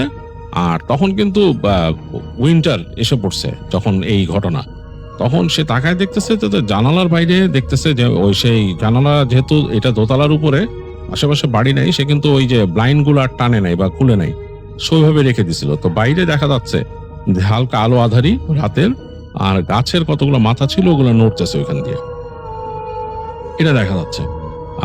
এই হচ্ছে রুমের অবস্থা। হঠাৎ করে সে খেয়াল করলো যে তার পায়ের কাছে তার পায়ের কাছে একটা এরকম কমফোর্টার মাথায় দিয়ে কেউ দাঁড়ায় আছে। তার গায়ে কিন্তু কমফোর্টারটা না, যেটা কমফোর্টার মাথায় দিয়ে কে দাঁড়ায় আছে, পুরো একটা মানুষ, মানে কোন একজনের শেপ। তো সে বুঝতে পারলো যে এটা তার ভাই হবে। তার ভাই শুনছে যে বাসায় বাবা মা নাই, আজকে হয়তো তাকে ভয় দেখাইতে ভাই আসছে, আর এই বাতিও ভাই নামাইছে। তখন সে খুব রাগ করে উঠছে, মনে মনে বলতেছে, মানে মনে মনে চেতছে ভাইয়ের উপরে, আবার খুশি হয়েছে যে ভাই আসছে, আগে তারা মজা করতে এরকম।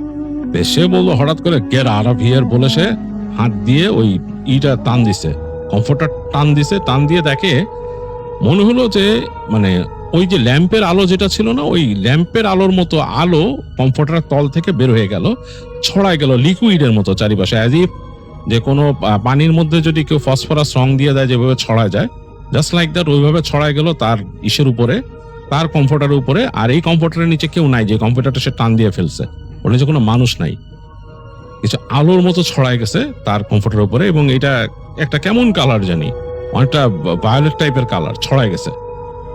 ভয়ে আত্মা উড়ে গেছে জর্ডানের, হোয়াট ইজ দিস, কি দেখলো সে, লিকুইড এরকম ছড়ায় গেল তার এখানে। এবং ছড়ায় যাওয়ার পর হঠাৎ করে মনে হলো যে ওই আলোটাই জমাট বেঁধে এসে তার বুকের উপর চেপে বসলো। সে তাকায়, চোখের সামনে শুধু আলোর ঝলকানি দেখতেছে, ওই সফট আলোটাই ব্রাইট আলোর মতো হয়ে সে দেখতেছে, এবং তাকে মনে হচ্ছে চেপে ধরছে, সে শ্বাস নিতে পারতেছে না। ইট জাস্ট লাইক অন্যান্য দিন তাকে তার যেরকম স্লিপ প্যারালাইসিস হয় ওরকম।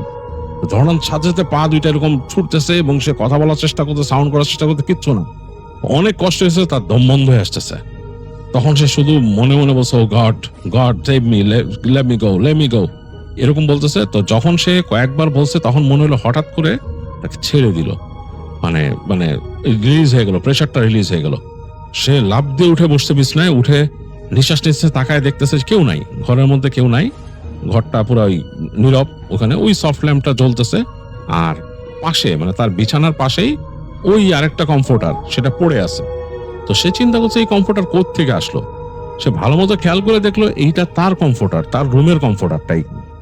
তো মানে তার ভয় লেগে গেল যে এটা কি, আর ভাই তো না, অবশ্যই না। আর যা ঘটলো মানে এই আলো কি ছিল, এগুলো কি স্বপ্নে দেখছে, এগুলো ভাবতে ভাবতে সে বিছানার থেকে উঠছে, উঠে দাঁড়ায়, সে তাকায় দেখতেছে তার মায়ের রুমের বিছানার, তাদের মায়ের রুমের যে বিছানার যে হেডবোর্ড আর দেয়ালের মধ্যে বেশ খানিকটা গ্যাপ আছে সামান্য। ওই জায়গায় পুরো একটা জায়গা মনে হচ্ছে কেমন একটা মানে ড্যাম পড়ে যায় দেয়ালে যেরকম, সেরকম একটা ভেজা একটা অংশ, একটা মানুষের মতো শেপ ওইখানে হয়ে আছে। ওই জায়গাটা ভিজে একটা ড্যামের মতো হয়েছে, মনে হচ্ছে একটা মানুষ এই জায়গায়, মানে একটা মানুষ যদি পিঠ দিয়ে দাঁড়ায় পুরা ভিজা শরীর নিয়ে, সেরকম ভাবে ওই জায়গায় হয়ে আছে। তো জর্ডান খুব ভয় পাইছে, সে মানে লাফ দিয়ে উঠে কমফোর্টারটা নিচে, নিজের কমফোর্টারটা সে ঝাড়া দিছে ওইটা নিয়ে, ওইটা তার একটা প্রিয় কমফোর্টার, সে ঝাড়া দিছে, ঝাড়া দিয়ে দেখে যেন ওইটা ওদের কিছু নাই। সে দৌড়ায় যে ল্যাম্পটা অন করলো, ঘুরেলো, যে জাস্ট লাইক আগে তার রুমের যে লাইট যেভাবে নিভানো ছিল ওরকম নিভানো। তো সে তাড়াতাড়ি বাতিটা বাড়ায় দিল, বাড়িটা বাড়ায় দিয়ে দৌড় দিয়ে যায়, সেখানে হ্যান্ডসেট ছিল টেলিফোনের, সেখান থেকে সে তার মায়ের নাম্বারে ফোন করলো, সেল নাম্বারে। তো কয়েকবার রিং হচ্ছে, ধরে না, অনেকক্ষণ পর তার মা ফোন ধরলো, বললো যে কি হয়েছে, বলে যে আমি ভয় পাইতেছি, বাসায় তোমরা এক্ষুনি আসো। তো তার মা বলছে কি হয়েছে, বলে যে সামথিং গোয়িং অন হিয়ার, আর মানে বলে কিছু একটা হইতেছে এখানে। তো তার মা শুনে খুব টেনসড হয়ে গেল, বললো আচ্ছা তুমি থাকো, আমরা আসবো। তো বলার পরে বললো তুমি চুপচাপ বসে থাকো, তুমি আমার রুমে যে বসে থাকো। তার মা বলতেছে আমি তোমার রুমেই আছি, এখানে আমার সাথে ভয়ের জিনিস ঘটছে। তো তার মা বলতেছে যে আমি আশা করি যে তুমি বানাই কিছু বলতেছো না আমারে, বলে যে না তুমি আসো, তুমি তাড়াতাড়ি আসো, তোমরা তাড়াতাড়ি আসো। তাই বলে জর্ডান ফোন রেখে দেয়, রেখে সে চুপচাপ বিছানায় উঠে বসে থাকে। তার কাছে ভয় লাগতে থাকে, সে বারবার দেয়ালের দিকে তাকায়, হেডবোর্ডের কাছে, মনে ওই জায়গাটাই। তো বেশ অনেকক্ষণ পরে, মানে প্রায় 1 ঘন্টার মতো পরে দেখলো যে গাড়ির শব্দ পেলো, তার বাবা মা আসছে। তো আসার পর বাবা মা ঢুকলো, ঢুকে বলে কি হয়েছে, তো বললো যে এরকম ব্যাপার, আমি এরকম ভয় পেয়েছি। তো তার মা তখন শুনে বলতে তুমি মোস্ট প্রবাবলি স্বপ্নে দেখছো, তুমি তো ঘুমায় গেছিলা, আর তোমার এই যে গেমস, এটা আমি বলছি যে এই গেম বাদ দিতে। তার বাবাও বললো যে তুমি যে সব গেমস গুলা খেলো, এগুলোর মধ্যে সব স্পুকি স্টাফ, এই সেই হ্যান ত্যান, এগুলো তোমার মাথার মধ্যে ঢুকে। এসে বলে তখন তার মা বললো চলো তোমার রুমে নিয়ে যাই। তো তাকে তার রুমে নিয়ে গেল, রুমে নিয়ে তাকে শুতে দিল। তো জর্ডান অবাক হচ্ছে যে এই জিনিসগুলো তার সাথে কেন ঘটতেছে, এইখানে কেন তার মার সাথে ঘটে না বা কিছু। তো পরদিন সে তার ভাইকে বলে যে একটু আসতে বাসায়, তার সাথে কথা আছে। তো তার ভাইয়ের পরে আসে, আসার পর ভাইকে বলে যে এরকম ব্যাপার, আমার সাথে এরকম ঘটে। তো তার ভাই জিজ্ঞেস করে যে কি মানে কিভাবে তোর সাথে এগুলো শুরু হলো। তা বলে যে আমি এরকম একবার বেসমেন্টে গেছিলাম, ওই দিন ভয় পাইছিলাম, এরপর থেকে এরকম শুরু হয়েছে। তো তার ভাই বলে আচ্ছা আমি বেসমেন্ট চেক করে দেখবো না, তোর চিন্তা করার কিছু নাই, আর আমি আসি নেক্সট 3 দিন, আমি তোদের সাথে আসি, অসুবিধা নাই। তো বলে তার ভাই তাকে অ্যাসিওর করে যে কোনো অসুবিধা নেই। তো জর্ডানও একটু টেনশনে থাকে। জর্ডান তার ভাইরে বলে যে তুই আমার রুমে থাকিস, তোর অন্য রুমে থাকার দরকার নেই কয়দিন, মানে তুই যে রুম নিয়েছিস ওই রুমে থাকার দরকার নেই, আমার রুমে থাকিস, কারণ আমি একটু ইদানিং ভয় পেতেছি। তো তার ভাই বলে আচ্ছা ঠিক আছে। তো যাই হোক, ওই দিন দিনের বেলা কি করছে জর্ডান আর কিছু জানে না। রাতের বেলা দেখলো যে তার ভাই আসছে, এসে তার রুমেই তার ভাই ওখান থেকে তার ম্যাট্রেসটা টেনে এনে ওই জর্ডানের রুমে রাখলো, রেখে বললো যে আমি তোর সাথে এখানে ঘুমাবো, অসুবিধা নাই, টেনশন করিস না। তো রাতটা শুয়ে তার ভাই বলতেছে, তাদের ঘুমের সময়, ঘুমের আগে আর কি, বলতেছে যে আমি গেছিলাম বেজমেন্টে যে দেখছি আসলে বেজমেন্টটা কেমন স্পুকি, বিশেষ করে ওয়ালটা, ওই ব্ল্যাক ওয়ালটা, ওইটা আসলে স্পুকি। ওইটা আব্বা ঠিক করে না কেন, ওইটা দেখে কেমন জানি লাগছে। আমি অনেকক্ষণ তাকাই ছিলাম ওইটার দিকে, কেন জানি মনে হয় যে ওইটা একটা মানে কেমন জানি মনে হয় যে ওইখানে একটা দরজা আছে, এরকম লাগে। তো তখন জর্ডান উঠে বসে বলে যে ওখানে দরজা আছে, তুই কি ট্রাই করছিস? বলে না না, দরজা আমি ট্রাই করি নাই, আমি যখন দেয়ালটা ধরছি আমার কাছে মনে হচ্ছে যে এই পাশে একটা দরজা, ওই পাশে যাওয়া যায় এরকম লাগতেছিল, বাট আসলে কিন্তু এটা দেয়ালই। তো জর্ডান বলে যে এই ভেরি স্পুকি, এটা জিনিসটা খুবই স্পুকি, মানে তুই ওখানে যে এরকম ঠিক করিস নাই। তো বলে না আমি দেখতে গেছিলাম, তুই যেহেতু ভয় পাইছিস। ভাই বলে আচ্ছা। তো যাই হোক, দুইজনে কথাবার্তা বলে একসময় শুয়ে পড়ে। তো ওরকম জর্ডান ঘুমায় গেছে। অনেকক্ষণ পর জর্ডানের হঠাৎ করে ঘুম ভাঙে। তো ঘুম ভাঙার পরে সে দেখতেছে যে ঘরের মধ্যে কেমন যেন একটা ডিফারেন্ট পরিবেশ, ঠান্ডাটা একটু বেশি। তো সে তাকায় দেখে যে তাদের যে ঘরের তার রুমের যে দরজাটা খোলা, ভাই নাই এখানে। তো তাদের রুমে কিন্তু ওখানে আছে, রেস্টরুম আছে অ্যাটাচড, মানে তার ভাইয়ের কিন্তু এরকম বেরোনোর প্রয়োজন পড়বে না। তাকায় দেখতেছে ম্যাট্রেসের মধ্যে তার ভাই নেই। তো ওইখানে ওই যে তাদের রুমে ওই যে হ্যালোজেন ল্যাম্প খুব অল্প করে জ্বালানো ছিল, মানে একদম ডিম করে দিচ্ছিল, ওই রকমই আলো আছে ঘরের ভিতরে। তো জর্ডান উঠে তাকায় দেখে যে ভাই নাই বিছানায়, কই গেল, চিন্তা করে যে ভাই কই গেছে। তো সে হেঁটে হেঁটে বের হয় ওই দরজা দিয়ে ঘরে। তো দরজা দিয়ে বেরোচ্ছে যখন, তখন সে শব্দ পাচ্ছে যে তাদের যে সিঁড়ির মধ্যে শব্দ হচ্ছে, মনে হচ্ছে যে পা ফেলে ফেলে কেউ যাচ্ছে শব্দ করে। সিঁড়ির উপর যদিও কার্পেট বিছানো, কিন্তু মনে হচ্ছে বেশ জোরে জোরে পা ফেলে যাচ্ছে। তো জর্ডান তাড়াতাড়ি যায় বের হয়ে, তার রুম থেকে ওদিকে হেঁটে যায়, তাদের ওই যে করিডোর ওখানে দাঁড়ায় দেখে যে তার ভাই নামতেছে, কিন্তু মনে হচ্ছে তার ভাই ঘুমের মধ্যে হাঁটতেছে, স্লিপ ওয়াক করতেছে, কারণ তার এক হাতে রেলিং ধরা, মাথাটাকে এরকম ডানে বামে নাড়তেছে কেমন করে জানি, আর নেমে যাচ্ছে তার ভাই। তো জর্ডান চিন্তা করো স্লিপ ওয়াক করে কই যায়, মানে ও কি ঘুমের মধ্যে হাঁটতেছে কিন্তু যাচ্ছে কই। চিন্তা করে সেও আস্তে আস্তে পা টিপে টিপে যায় ভাইয়ের সাথে, মানে পিছনে পিছনে আস্তে আস্তে হাঁটতে থাকে। হেঁটে দেখে যে ভাই নিচে নেমে ডান দিকে হেঁটে চলে গেল ইসের দিকে, বেজমেন্টের দিকে। তো সেও আস্তে আস্তে হেঁটে যাচ্ছে, তার হাতে তখন লাইট নাই, জ্বালাইতেও পারে না। সে চিন্তা করে যে ভাই কই যেতেছে, তার ইন্টারেস্ট দেখা। তো যে দেখলো তার ভাই বেজমেন্টের দরজাটা খুলে ফেললো, খুলে ওই দরজা দিয়ে হেঁটে ঢুকে গেল। তো জর্ডান কিছুক্ষণ চিন্তা করে, তারপর সেও আস্তে আস্তে হেঁটে ওই বেজমেন্টের মধ্যে ঢুকে। তো বেজমেন্টের মধ্যে ঢুকে সে কয়েক সেকেন্ড চুপ হয়ে যায়।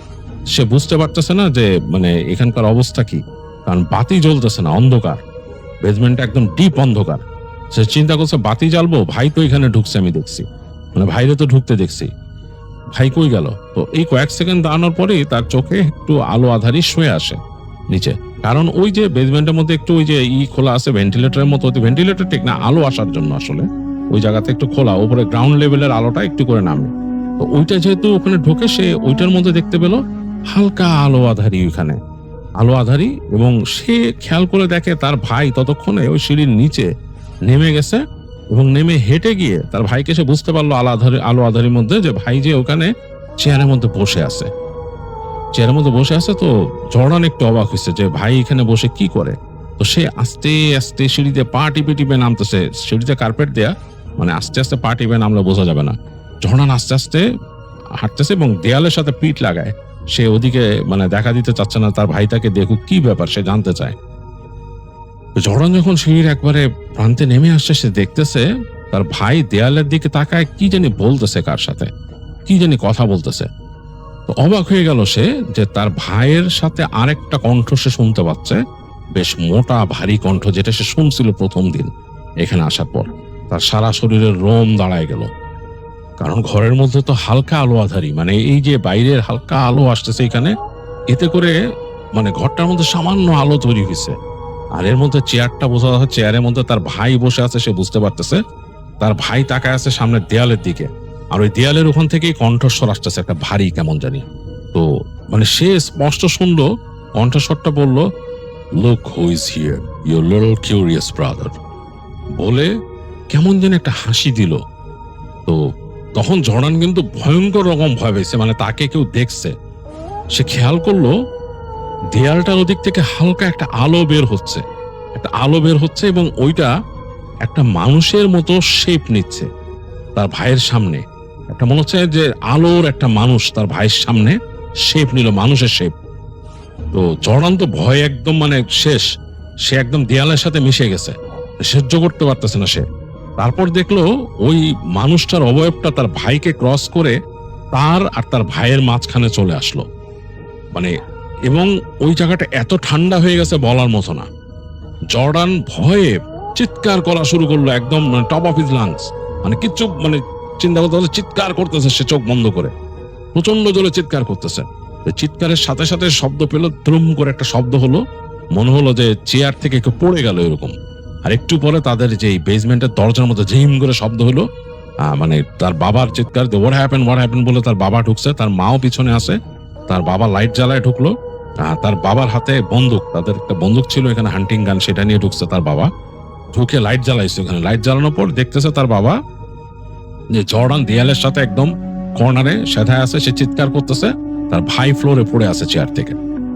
তো একটা ডিজাস্টারাস সিচুয়েশন। তার বাবা তাড়াতাড়ি ঢুকলো, ঢুকে জর্ডানকে শান্ত করলো। তার মা ঝাঁকি দিয়ে দেহে হোয়াট হ্যাপেন বলে শান্ত করছে। জর্ডান একটু পর ঠান্ডা হলো, তার মাকে জড়ায় ধরলো, সে ভয় পেয়েছে অনেক। তার ভাইকে তার বাবা ওখান থেকে তুললো, দেখলো যে তার ভাইয়ের জ্ঞান নাই। তো যাই হোক, তাদেরকে নিয়ে আসলো উপরে আসার পর তার বাবা অনেকক্ষণ চেষ্টা করলো জ্ঞান ফেরানো তার ভাইরে, পানির ছিটা দিয়ে মানে হাত পা এরকম ঘষে, শরীর ঠান্ডা হয়ে গেছে। অনেকক্ষণ পর তার ভাই হুঁশ ফিরল। তো সে বলল যে তাকে মনে হয়েছে, মানে সে হুঁশ ফেরার পর যেটা বলতে মনে হয়েছে তাকে কেউ ডেকে নিয়ে গেছে ওইখানে, এবং ওইখানে একজন মানুষ ছিল, বয়স্ক মানুষ, এবং তার কাছে মনে হয়েছে যে সে মানে অবয়বে দেখছে, পুরো ক্লিয়ার না। সে যখন অন্ধকারে গেছে হেঁটে হেঁটে ওইখানে যাওয়ার পর সে একটা অবয়ব দেখছে, অবয়ব থেকে সে খেয়াল করে দেখছে একটা মানুষ, মনে হচ্ছে একটা গাউন পরা এবং বেশ বয়স্ক, এবং সে ওখানে বসে তাকে ডেকে কথা বলতেছিল। তাকে কি বলতেছিল সেগুলো তার সব খেয়াল নাই। তো জর্ডানের ভাইটা বলার পরে তার বাবা একটু টেনসড হয়ে গেল। তো ওই দিন রাতে আর তারা ঘুমায় নাই, তারা ছেলেদের সাথে ছিল, নিজেরা কথা বলছে কি করা যায় এগুলো নিয়ে। জর্ডানকে টেক কেয়ার করলো, তার ভাই ঘুমাচ্ছিল, ঘুমাইতে দিল তাকে, আর নিজের আলাপ করে। পরদিন সকালে জর্ডানের বাবা আর কাজে গেল না, তিনি গেলেন যে হার্ডওয়্যারের দোকানে, ওখান থেকে একটা বোল্ট লক নিয়ে আসলেন। আগে তো তাদের যে বেসমেন্টের দরজার মধ্যে কোনো লক ছিল না, জাস্ট একটা বোল্ট নব ছিল। তো ওইখানে এটা চেঞ্জ করে তিনি লক লাগাই দিলেন এবং তালা মেরে চাবি নিজের কাছে রাখলেন। আর তিনি ওই এজেন্টের সাথে কথা বলার জন্য চেষ্টা করলেন যে এই বাসার ঘটনা তুমি আমাকে রিয়েলি বলো, নাইলে তোমার সমস্যা আছে, আমি এটা নিয়ে কিন্তু প্রবলেম করব তোমার। তো তখন ওই এজেন্ট নাকি তাকে বলছে যে এখানে এই সাইকিয়াট্রিস্ট ছিল, সে এখানে যতদূর জানা যায় সে এইখানে বেশ বিভিন্ন রকমের রিচুয়াল পালন করতো তার, তো এই জন্য এরকম ব্যাপার স্যাপার। তো বলছে যে তোমরা কেন ওই বেসমেন্ট এটা রিকনস্ট্রাক্ট করো না বা ওই যে রিনোভেশন করো না? বলে আমাদের লোক এখানে করতে যে ভয় পাইছে, তারা ভয় পাওয়ার পর আর করতে চায় নাই, তা আমরাও এরপর আর ওইটা ধরি নাই। তো যাই হোক, তিনি মানে খুব টেন্সড হইলেন, চিন্তা করলেন তার একজন বন্ধু ছিল, জর্ডানের বাবার বন্ধু, সে হচ্ছে আবার একজন সাইকিক রিডিং করে। তো তাকে নিয়ে আসছিল তিনি বাসায় আসার পর তিনি দেখে বললেন যে তোমাদের এই বাসাটা এক্সেসিভ রকম হন্টেড, কিন্তু এই বাসার মধ্যে যেই থাকতো সে এখানে বিভিন্ন রকমের রিচুয়াল প্র্যাকটিস করতো, হ্যাঁ, মানে যে রিচুয়াল গুলো স্বাভাবিক না, এবং সে অন্য ডিমেনশনের সাথে যোগাযোগের চেষ্টা করতো এখান থেকে, এবং তার কিছু ব্যাপার স্যাপার এখানে রয়ে গেছে। ইভেল স্পিরিট আছে এই বাসায়, মানে তাদের বিশ্বাস অনুযায়ী বলছে এখানে ইভেল স্পিরিট আছে। তো তুমি সাবধান, তোমাদের বেসমেন্টটাকে তুমি ঠিক করার ব্যবস্থা করো, আর যদি মনে করো যেটাতে সমস্যা ফিল করো, বেসিক্যালি বাসাটা ছেড়ে দেওয়াই বেটার হবে। তো জর্ডানের বাবা নাকি তখন ওই যে যাকে নিয়ে আসছিল সাইকিক রিডার, তাকে দিয়ে চেষ্টা করছিল তিনি আরো মানুষ এনে ওই বাসাতে মানে বিভিন্নভাবে কিছু করার, তো লাভ হয়নি। এমনকি তারা চার্চের লোকজনও নিয়ে আসছিল, তারাও এসে বলছে যে বাসাটা সুবিধার না, এখন কিছু তো করার নেই, বাসা কিনছে, এখন হয় বিক্রি করে যেতে হবে না থাকতে হবে। জর্ডানের বাবা নাকি ওই বাসাতেই থাকছে, তারা ওইটা চেঞ্জ করে নাই।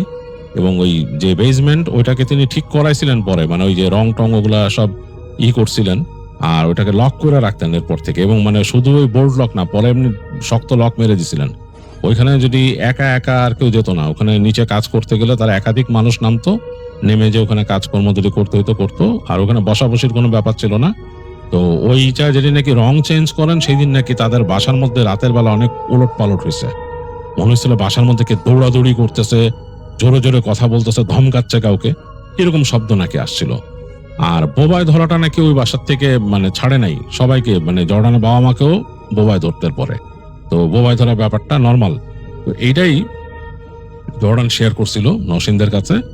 আর নওশীন এই বাড়ির ঘটনাটা শেয়ার করলো, বললো যে এই বাড়িটা এখনো ওরকম আছে।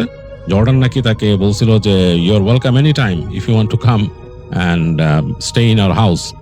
তো এনি ওয়ান অফ ইউ, তাদের মধ্যে যে কেউ এসে ওখানে থাকতে চাইলে থাকতে পারে। সে তাদেরকে বলছিল, মানে দাওয়াত দিছিল এসে দেখতে যে তারা কিছু ফিল করে কিনা। তো নওশীন শেয়ার করলো সে যায় না ওই বাসায়, তো সে শেয়ার করলো ওই বাসার ঘটনা। আমার কাছে কিন্তু বেশ স্পুকি মনে হয়েছে। এরকম অনেকগুলো বাসার ঘটনা আমি শুনছি বিদেশে, এরকম গেছিও, সেগুলোতে আসলেই কেমন জানি একটা ফিল হয়, মানে ওইসব বাড়ি যেগুলোর নামে এসব বদনাম আছে, ওখানে গেলেই জানি কেমন জানি লাগে, মনে হয় যে সামথিং ইজ নট রাইট। আপনি দেখবেন আমাদের দেশেও এরকম কিছু বাসা আছে, আপনি ওখানে যাওয়ার পরে আপনার খুব আনইজি ফিল হবে। আমি একবার একটা বাড়িতে গিয়েছিলাম, মানে just like for half an hour আমি বসছিলাম ওখানে কথা বলার জন্য, একটা প্রয়োজনে গেছিলাম, মানে আমাদের একটা অফিসিয়াল কাজে। তো সেখানে বসার পর আমার কাছে কেমন জানি লাগতেছিল, সেই লিভিং রুম যেটার মধ্যে বসাইছিল সেটার মধ্যে বিভিন্ন রকমের পুতুল রাখা, অসংখ্য পুতুল, কাঠের পুতুল, বিভিন্ন রকম পুতুল রাখা। তো আমার কাছে কেমন জানি লাগতেছিল আসলে, I felt really awkward and bad. আর সবসময় মনে হচ্ছিল যে আই এম বিং ওয়াচড, মানে কেউ আমাকে দেখতেছে, এরকম মনে হচ্ছিল। ওই ঘরের মধ্যে একলা বসেছিলাম যতক্ষণ, এরকমই ফিল হচ্ছিল, এবং মানে খুব খুব অড একটা ফিল, মনে হচ্ছিল যে ঘরটা জানি কেমন, মানে ঘরটার প্রাণ আছে এরকম লাগতেছিল। এরকম কিন্তু আছে, বাসা বাড়ি আছে। আমি ওই বাসায় অতটুক সময় থাকা, এরপর আর যাওয়া হয়নি, এবং আমি বাসা থেকে ওখান থেকে বেরোনোর সাথে সাথেই দোয়া পড়ে নিজেকে আবার সিকিউর করছি। মানে আমি তো বিশ্বাসী মানুষ, আমি আমার মতো করি, সেটাই। তো আছে কিন্তু এরকম জায়গায়, এরকম বাসা, যেসব জায়গায় গেলে এরকম ধরনের ফিল হবে।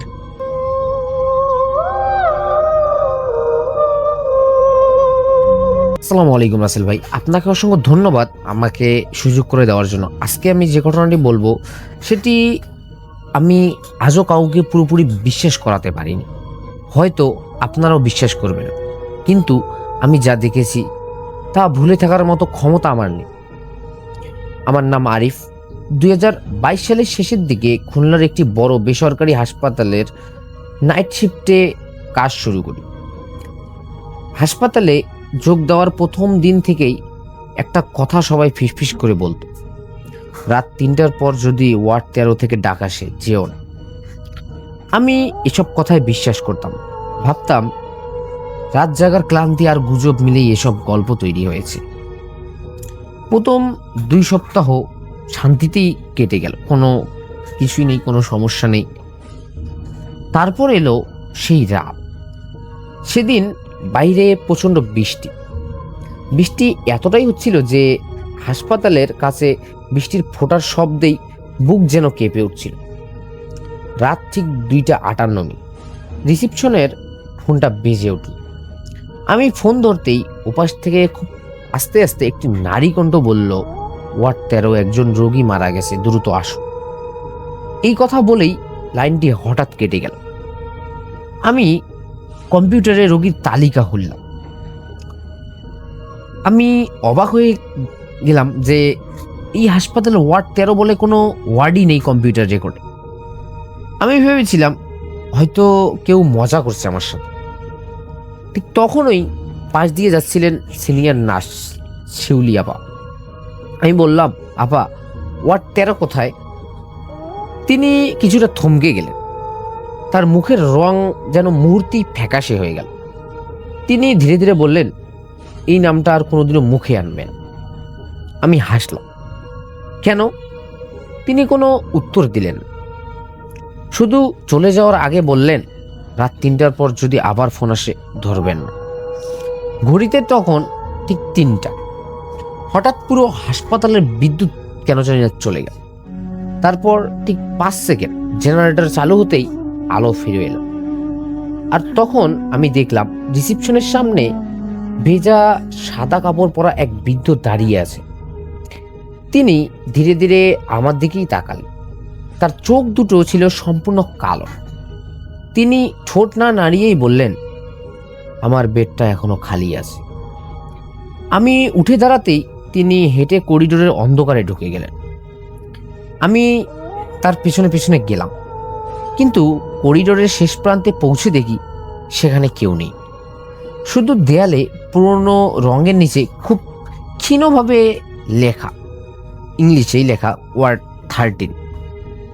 আমার বুকের ভেতরটা যেন কেঁপে উঠল। দেয়ালটি যেন অনেক বছর আগে ইট দিয়ে বন্ধ করে দেওয়া হয়েছে। ঠিক তখনই দেয়ালের উপাস থেকে খুব আস্তে আস্তে একটা শব্দ ভেসে এল। তারপর একটি শিশুর কণ্ঠ, দরজাটা খুলে দিন, আমরা এখনো বেঁচে আছি। আমি এটি শোনার পর মনে হয় ওখানেই জমে গেলাম। পিছন থেকে মনে হচ্ছিল কেউ আমার কাঁধে হাত রাখল। ঘুরে দেখি শিউলি আপা। তিনি কাপা গলায় বললেন, আপনি ওদের ডাক শুনছেন তাই না? আমি কোনো কথা বলতে পারলাম না। তিনি আমার হাত শক্ত করে ধরে বললেন, এখন দৌড়ান, কারণ ওরা জানে আপনি ওদের শুনতে পান। শিউলি আপা আমার হাত শক্ত করে ধরে টেনে নিয়ে যাচ্ছিলেন। আমি বারবার পিছনেই তাকাচ্ছিলাম। দেয়ালের ভিতরে থেকে এখনো ওই শব্দটি ভেসে আসছিল। আমার মনে হচ্ছিল কেউ যেন ইটের উপাস থেকে বের হওয়ার চেষ্টা করছে। আমি রিসিপশনে ফিরে আসতেই শিউলি আপা ফিসফিস করে বললেন, আজ রাতে আর করিডোরে একা বের হবেন। আমি জিজ্ঞেস করলাম, ওই দেয়ালের উপাসে কি আছে? তিনি কিছুক্ষণ চুপ করে থাকলেন, তারপর বললেন, 10 বছর আগে এই হাসপাতালের সংস্কারের সময় পুরনো একটি ওয়ার্ড বন্ধ করে দেওয়া হয়েছিল। সরকারি নথিতে তার কোনো অস্তিত্ব নেই। সবাই শুধু ওয়ার্ড 13 নামটাই মনে রেখেছে। আমি অবিশ্বাসের দৃষ্টিতে তাকালাম। ঠিক তখনই হাসপাতালে সিসিটিভি কন্ট্রোল রুম থেকে ফোন এলো। রিসিপশনে একজন বৃদ্ধ নাকি ঢুকেছেন, উনি কোথায় গেলেন? আমি বললাম, করিডোরে গিয়েছিলেন। কিন্তু নিরাপত্তারক্ষী উত্তর দিল, অসম্ভব। ক্যামেরায় দেখা গেছে তিনি করিডোরে ঢোকার আগে হঠাৎ অদৃশ্য হয়ে গেছে। ঠিক তখনই আমার গলা যেন শুকিয়ে গেল। রাত তখন 3:20। হঠাৎ হাসপাতালে সব ঘড়ি একসঙ্গে কেন জানি না থেমে গেল। সব কাটা আটকে রইল 3:13-তে। এরপর ভেসে এলো একসঙ্গে অনেকগুলো শিশুর হাসি। হাসিটা ধীরে ধীরে কান্নার মধ্যে যেন রূপান্তরিত হয়ে গেল। নার্স স্টেশনের পাশের খালি হুইল চেয়ারটি নিচ থেকে কেন জানি না নড়তে শুরু করল। কেউ ছিল না, তবুও সেটি ধীরে ধীরে সেই বন্ধ দেয়ালের দিকে এগোতে লাগল। চাকার শব্দ। আমি আর শিউলি আপা দাঁড়িয়ে দেখছিলাম। হুইল চেয়ারটি দেয়ালের সামনে গিয়ে থেমে গেল, তারপর নিচ থেকেই উল্টে পড়ে গেল। একই মুহূর্তে হাসপাতালের সব আলো আবারও নিভে গেল। পুরো ভবন যেন ডুবে গেল অন্ধকারে। অন্ধকারের ভিতর খুব কাছ থেকে কেউ ফিসফিস করে বলল, আরো একজন এসে গেছে। আমি টর্চ জ্বালাতেই সামনে কাউকে দেখলাম, কিন্তু মেঝেতে পায়ের ছাপ, 1 জোড়া 2 জোড়া, প্রায় ডজনখানেক ছোট ছোট পায়ের ছাপ। সবগুলোই একই দিকে যাচ্ছে, বন্ধ হয়ে যাওয়া ওয়ার্ড 13 এর দিকে। আমি খুব দ্বিধায় দাঁড়িয়ে রইলাম। তারপর ধীরে ধীরে সেই ছাপ অনুসরণ করে এগোতে শুরু করলাম। আমি ঠিক জানি না কেন আমি সেদিন সেই পায়ের ছাপ অনুসরণ করেছিলাম। হয়তো কৌতূহল, হয়তো সত্যটা জানার জন্য, অথবা হয়তো ওয়ার্ড 13 আমাকে নিজের কাছে টেনে নিয়ে যাচ্ছিল। করিডোর যত সামনে এগেছিলাম, বাতাস ততই যেন ঠান্ডা হয়ে আসছিল। হাসপাতালের পরিচিত গন্ধ, ঔষধ, স্যানিটাইজার আর জীবাণুনাশকের গন্ধ হঠাৎ বদলে গেল। নাকে আসতে লাগলো পুরনো ভেজা দেয়াল আর পোড়া কাপড়ের গন্ধ। দেয়ালের শেষ মাথায় সেই বন্ধ দরজা, যে দরজা আমি কয়েক মিনিট আগেও দেখেছিলাম ইট দিয়ে আটকানো, কিন্তু এখন হঠাৎ কেন জানি না ইটগুলো নেই। সেখানে দাঁড়িয়ে আছে মরিচা ধরা একটি লোহার দরজা। দরজার উপরে ঝুলছে একটি পুরনো সাইন, ওয়ার্ড 13। আমার হাত পা যেন ঠান্ডা হয়ে গেল। শিউলি আপা পিছন থেকে বললেন, আরিফ, দরজাটা খুলবেন। আমি ঘুরে তাকাই। আপনি এত ভয় পাচ্ছেন কেন? এখানে আসলে কি হয়েছিল? শিউলি আপা অনেকক্ষণ চুপ করে রইলেন। তারপর খুব নিচু গলায় বললেন, 10 বছর আগে এখানে আগুন লেগেছিল। আমি বললাম, আগুন? কিন্তু এই ওয়ার্ডের কোনো রেকর্ড নেই কেন? তিনি চোখ নামিয়ে বললেন, কারণ সেই রাতে যা ঘটেছিল সেটি কেউ স্বীকার করতে চায়নি। হঠাৎ দরজার উপাস থেকে একটি কণ্ঠস্বর ভেসে এলো, একজন মহিলার কণ্ঠ। শিউলি আপার মুখ যেন হঠাৎ সাদা হয়ে গেল। তিনি ফিসফিস করে বললেন, না, এটা হতে পারে না। আমি জিজ্ঞেস করলাম, আপনি এই কণ্ঠ চিনেন? শিউলি আপা কোনো উত্তর দিলেন। দরজার উপাস থেকে আবারও সেই একই ডাক এল, শিউলি, তুমি আমাকে রেখে চলে গিয়েছি। শিউলি আপার চোখে পানি চলে এলো। তিনি ধীরে ধীরে দরজার দিকে এগিয়ে গেলেন। আমি তাকে থামাতে চাইছিলাম, কিন্তু তিনি শুধু বললেন, আমি 10 বছর ধরে এই ডাকের অপেক্ষা করছিলাম। তারপর তিনি দরজা খুলে দিলেন।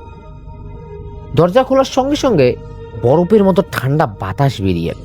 ভিতরে একটি পুরনো হাসপাতালের ওয়ার্ড, দেয়ালে কালো ধোয়ার দাগ, ভাঙ্গা বোর্ড, ছেঁড়া পর্দা আর 13টি বেড। প্রতিটি বেডের উপর সাদা চাদর ঢাকা। ঘরের একদম শেষ বেডে ছিল একজন মহিলা। তার শরীর আগুনে পোড়া, কিন্তু মুখটা স্পষ্ট। শিউলি আপা কাঁপতে কাঁপতে বললেন, মিতা। মহিলাটি ধীরে ধীরে মাথা তুলল। তার চোখে কোনো মনি নেই। সে বলল, তুমি বলেছিলে সবাইকে বের করে আনবে। শিউলি আপা কাঁদতে কাঁদতে বললেন, আমি চেষ্টা করেছিলাম। মহিলাটি হাসল। সেই হাসি শুনে আমার শরীর যেন হঠাৎ কেঁপে উঠল। চেষ্টা করেছিলে? তারপর ঘরের বাকি 12টি বেডের চাদর একসঙ্গেই নড়ে উঠল। এক এক করে চাদরগুলো নিচে পড়ে যেতে লাগলো। আর আমি দেখলাম সেখানে শুয়ে আছে 12টি মানুষ, কিন্তু তারা কেউ জীবিত ছিল না। সবাই একই দিকে তাকিয়ে আছে, আমার দিকে। তারপর সবাই একসঙ্গে বলল, আর একজন দরকার ছিল। ঘরের দরজা আমার পিছনে নিচ থেকে কেন জানি না হঠাৎ বন্ধ হয়ে গেল, আর মেঝেতে ধীরে ধীরে লাল অক্ষরে লেখা উঠতে লাগলো, 13তম বেড প্রস্তুত।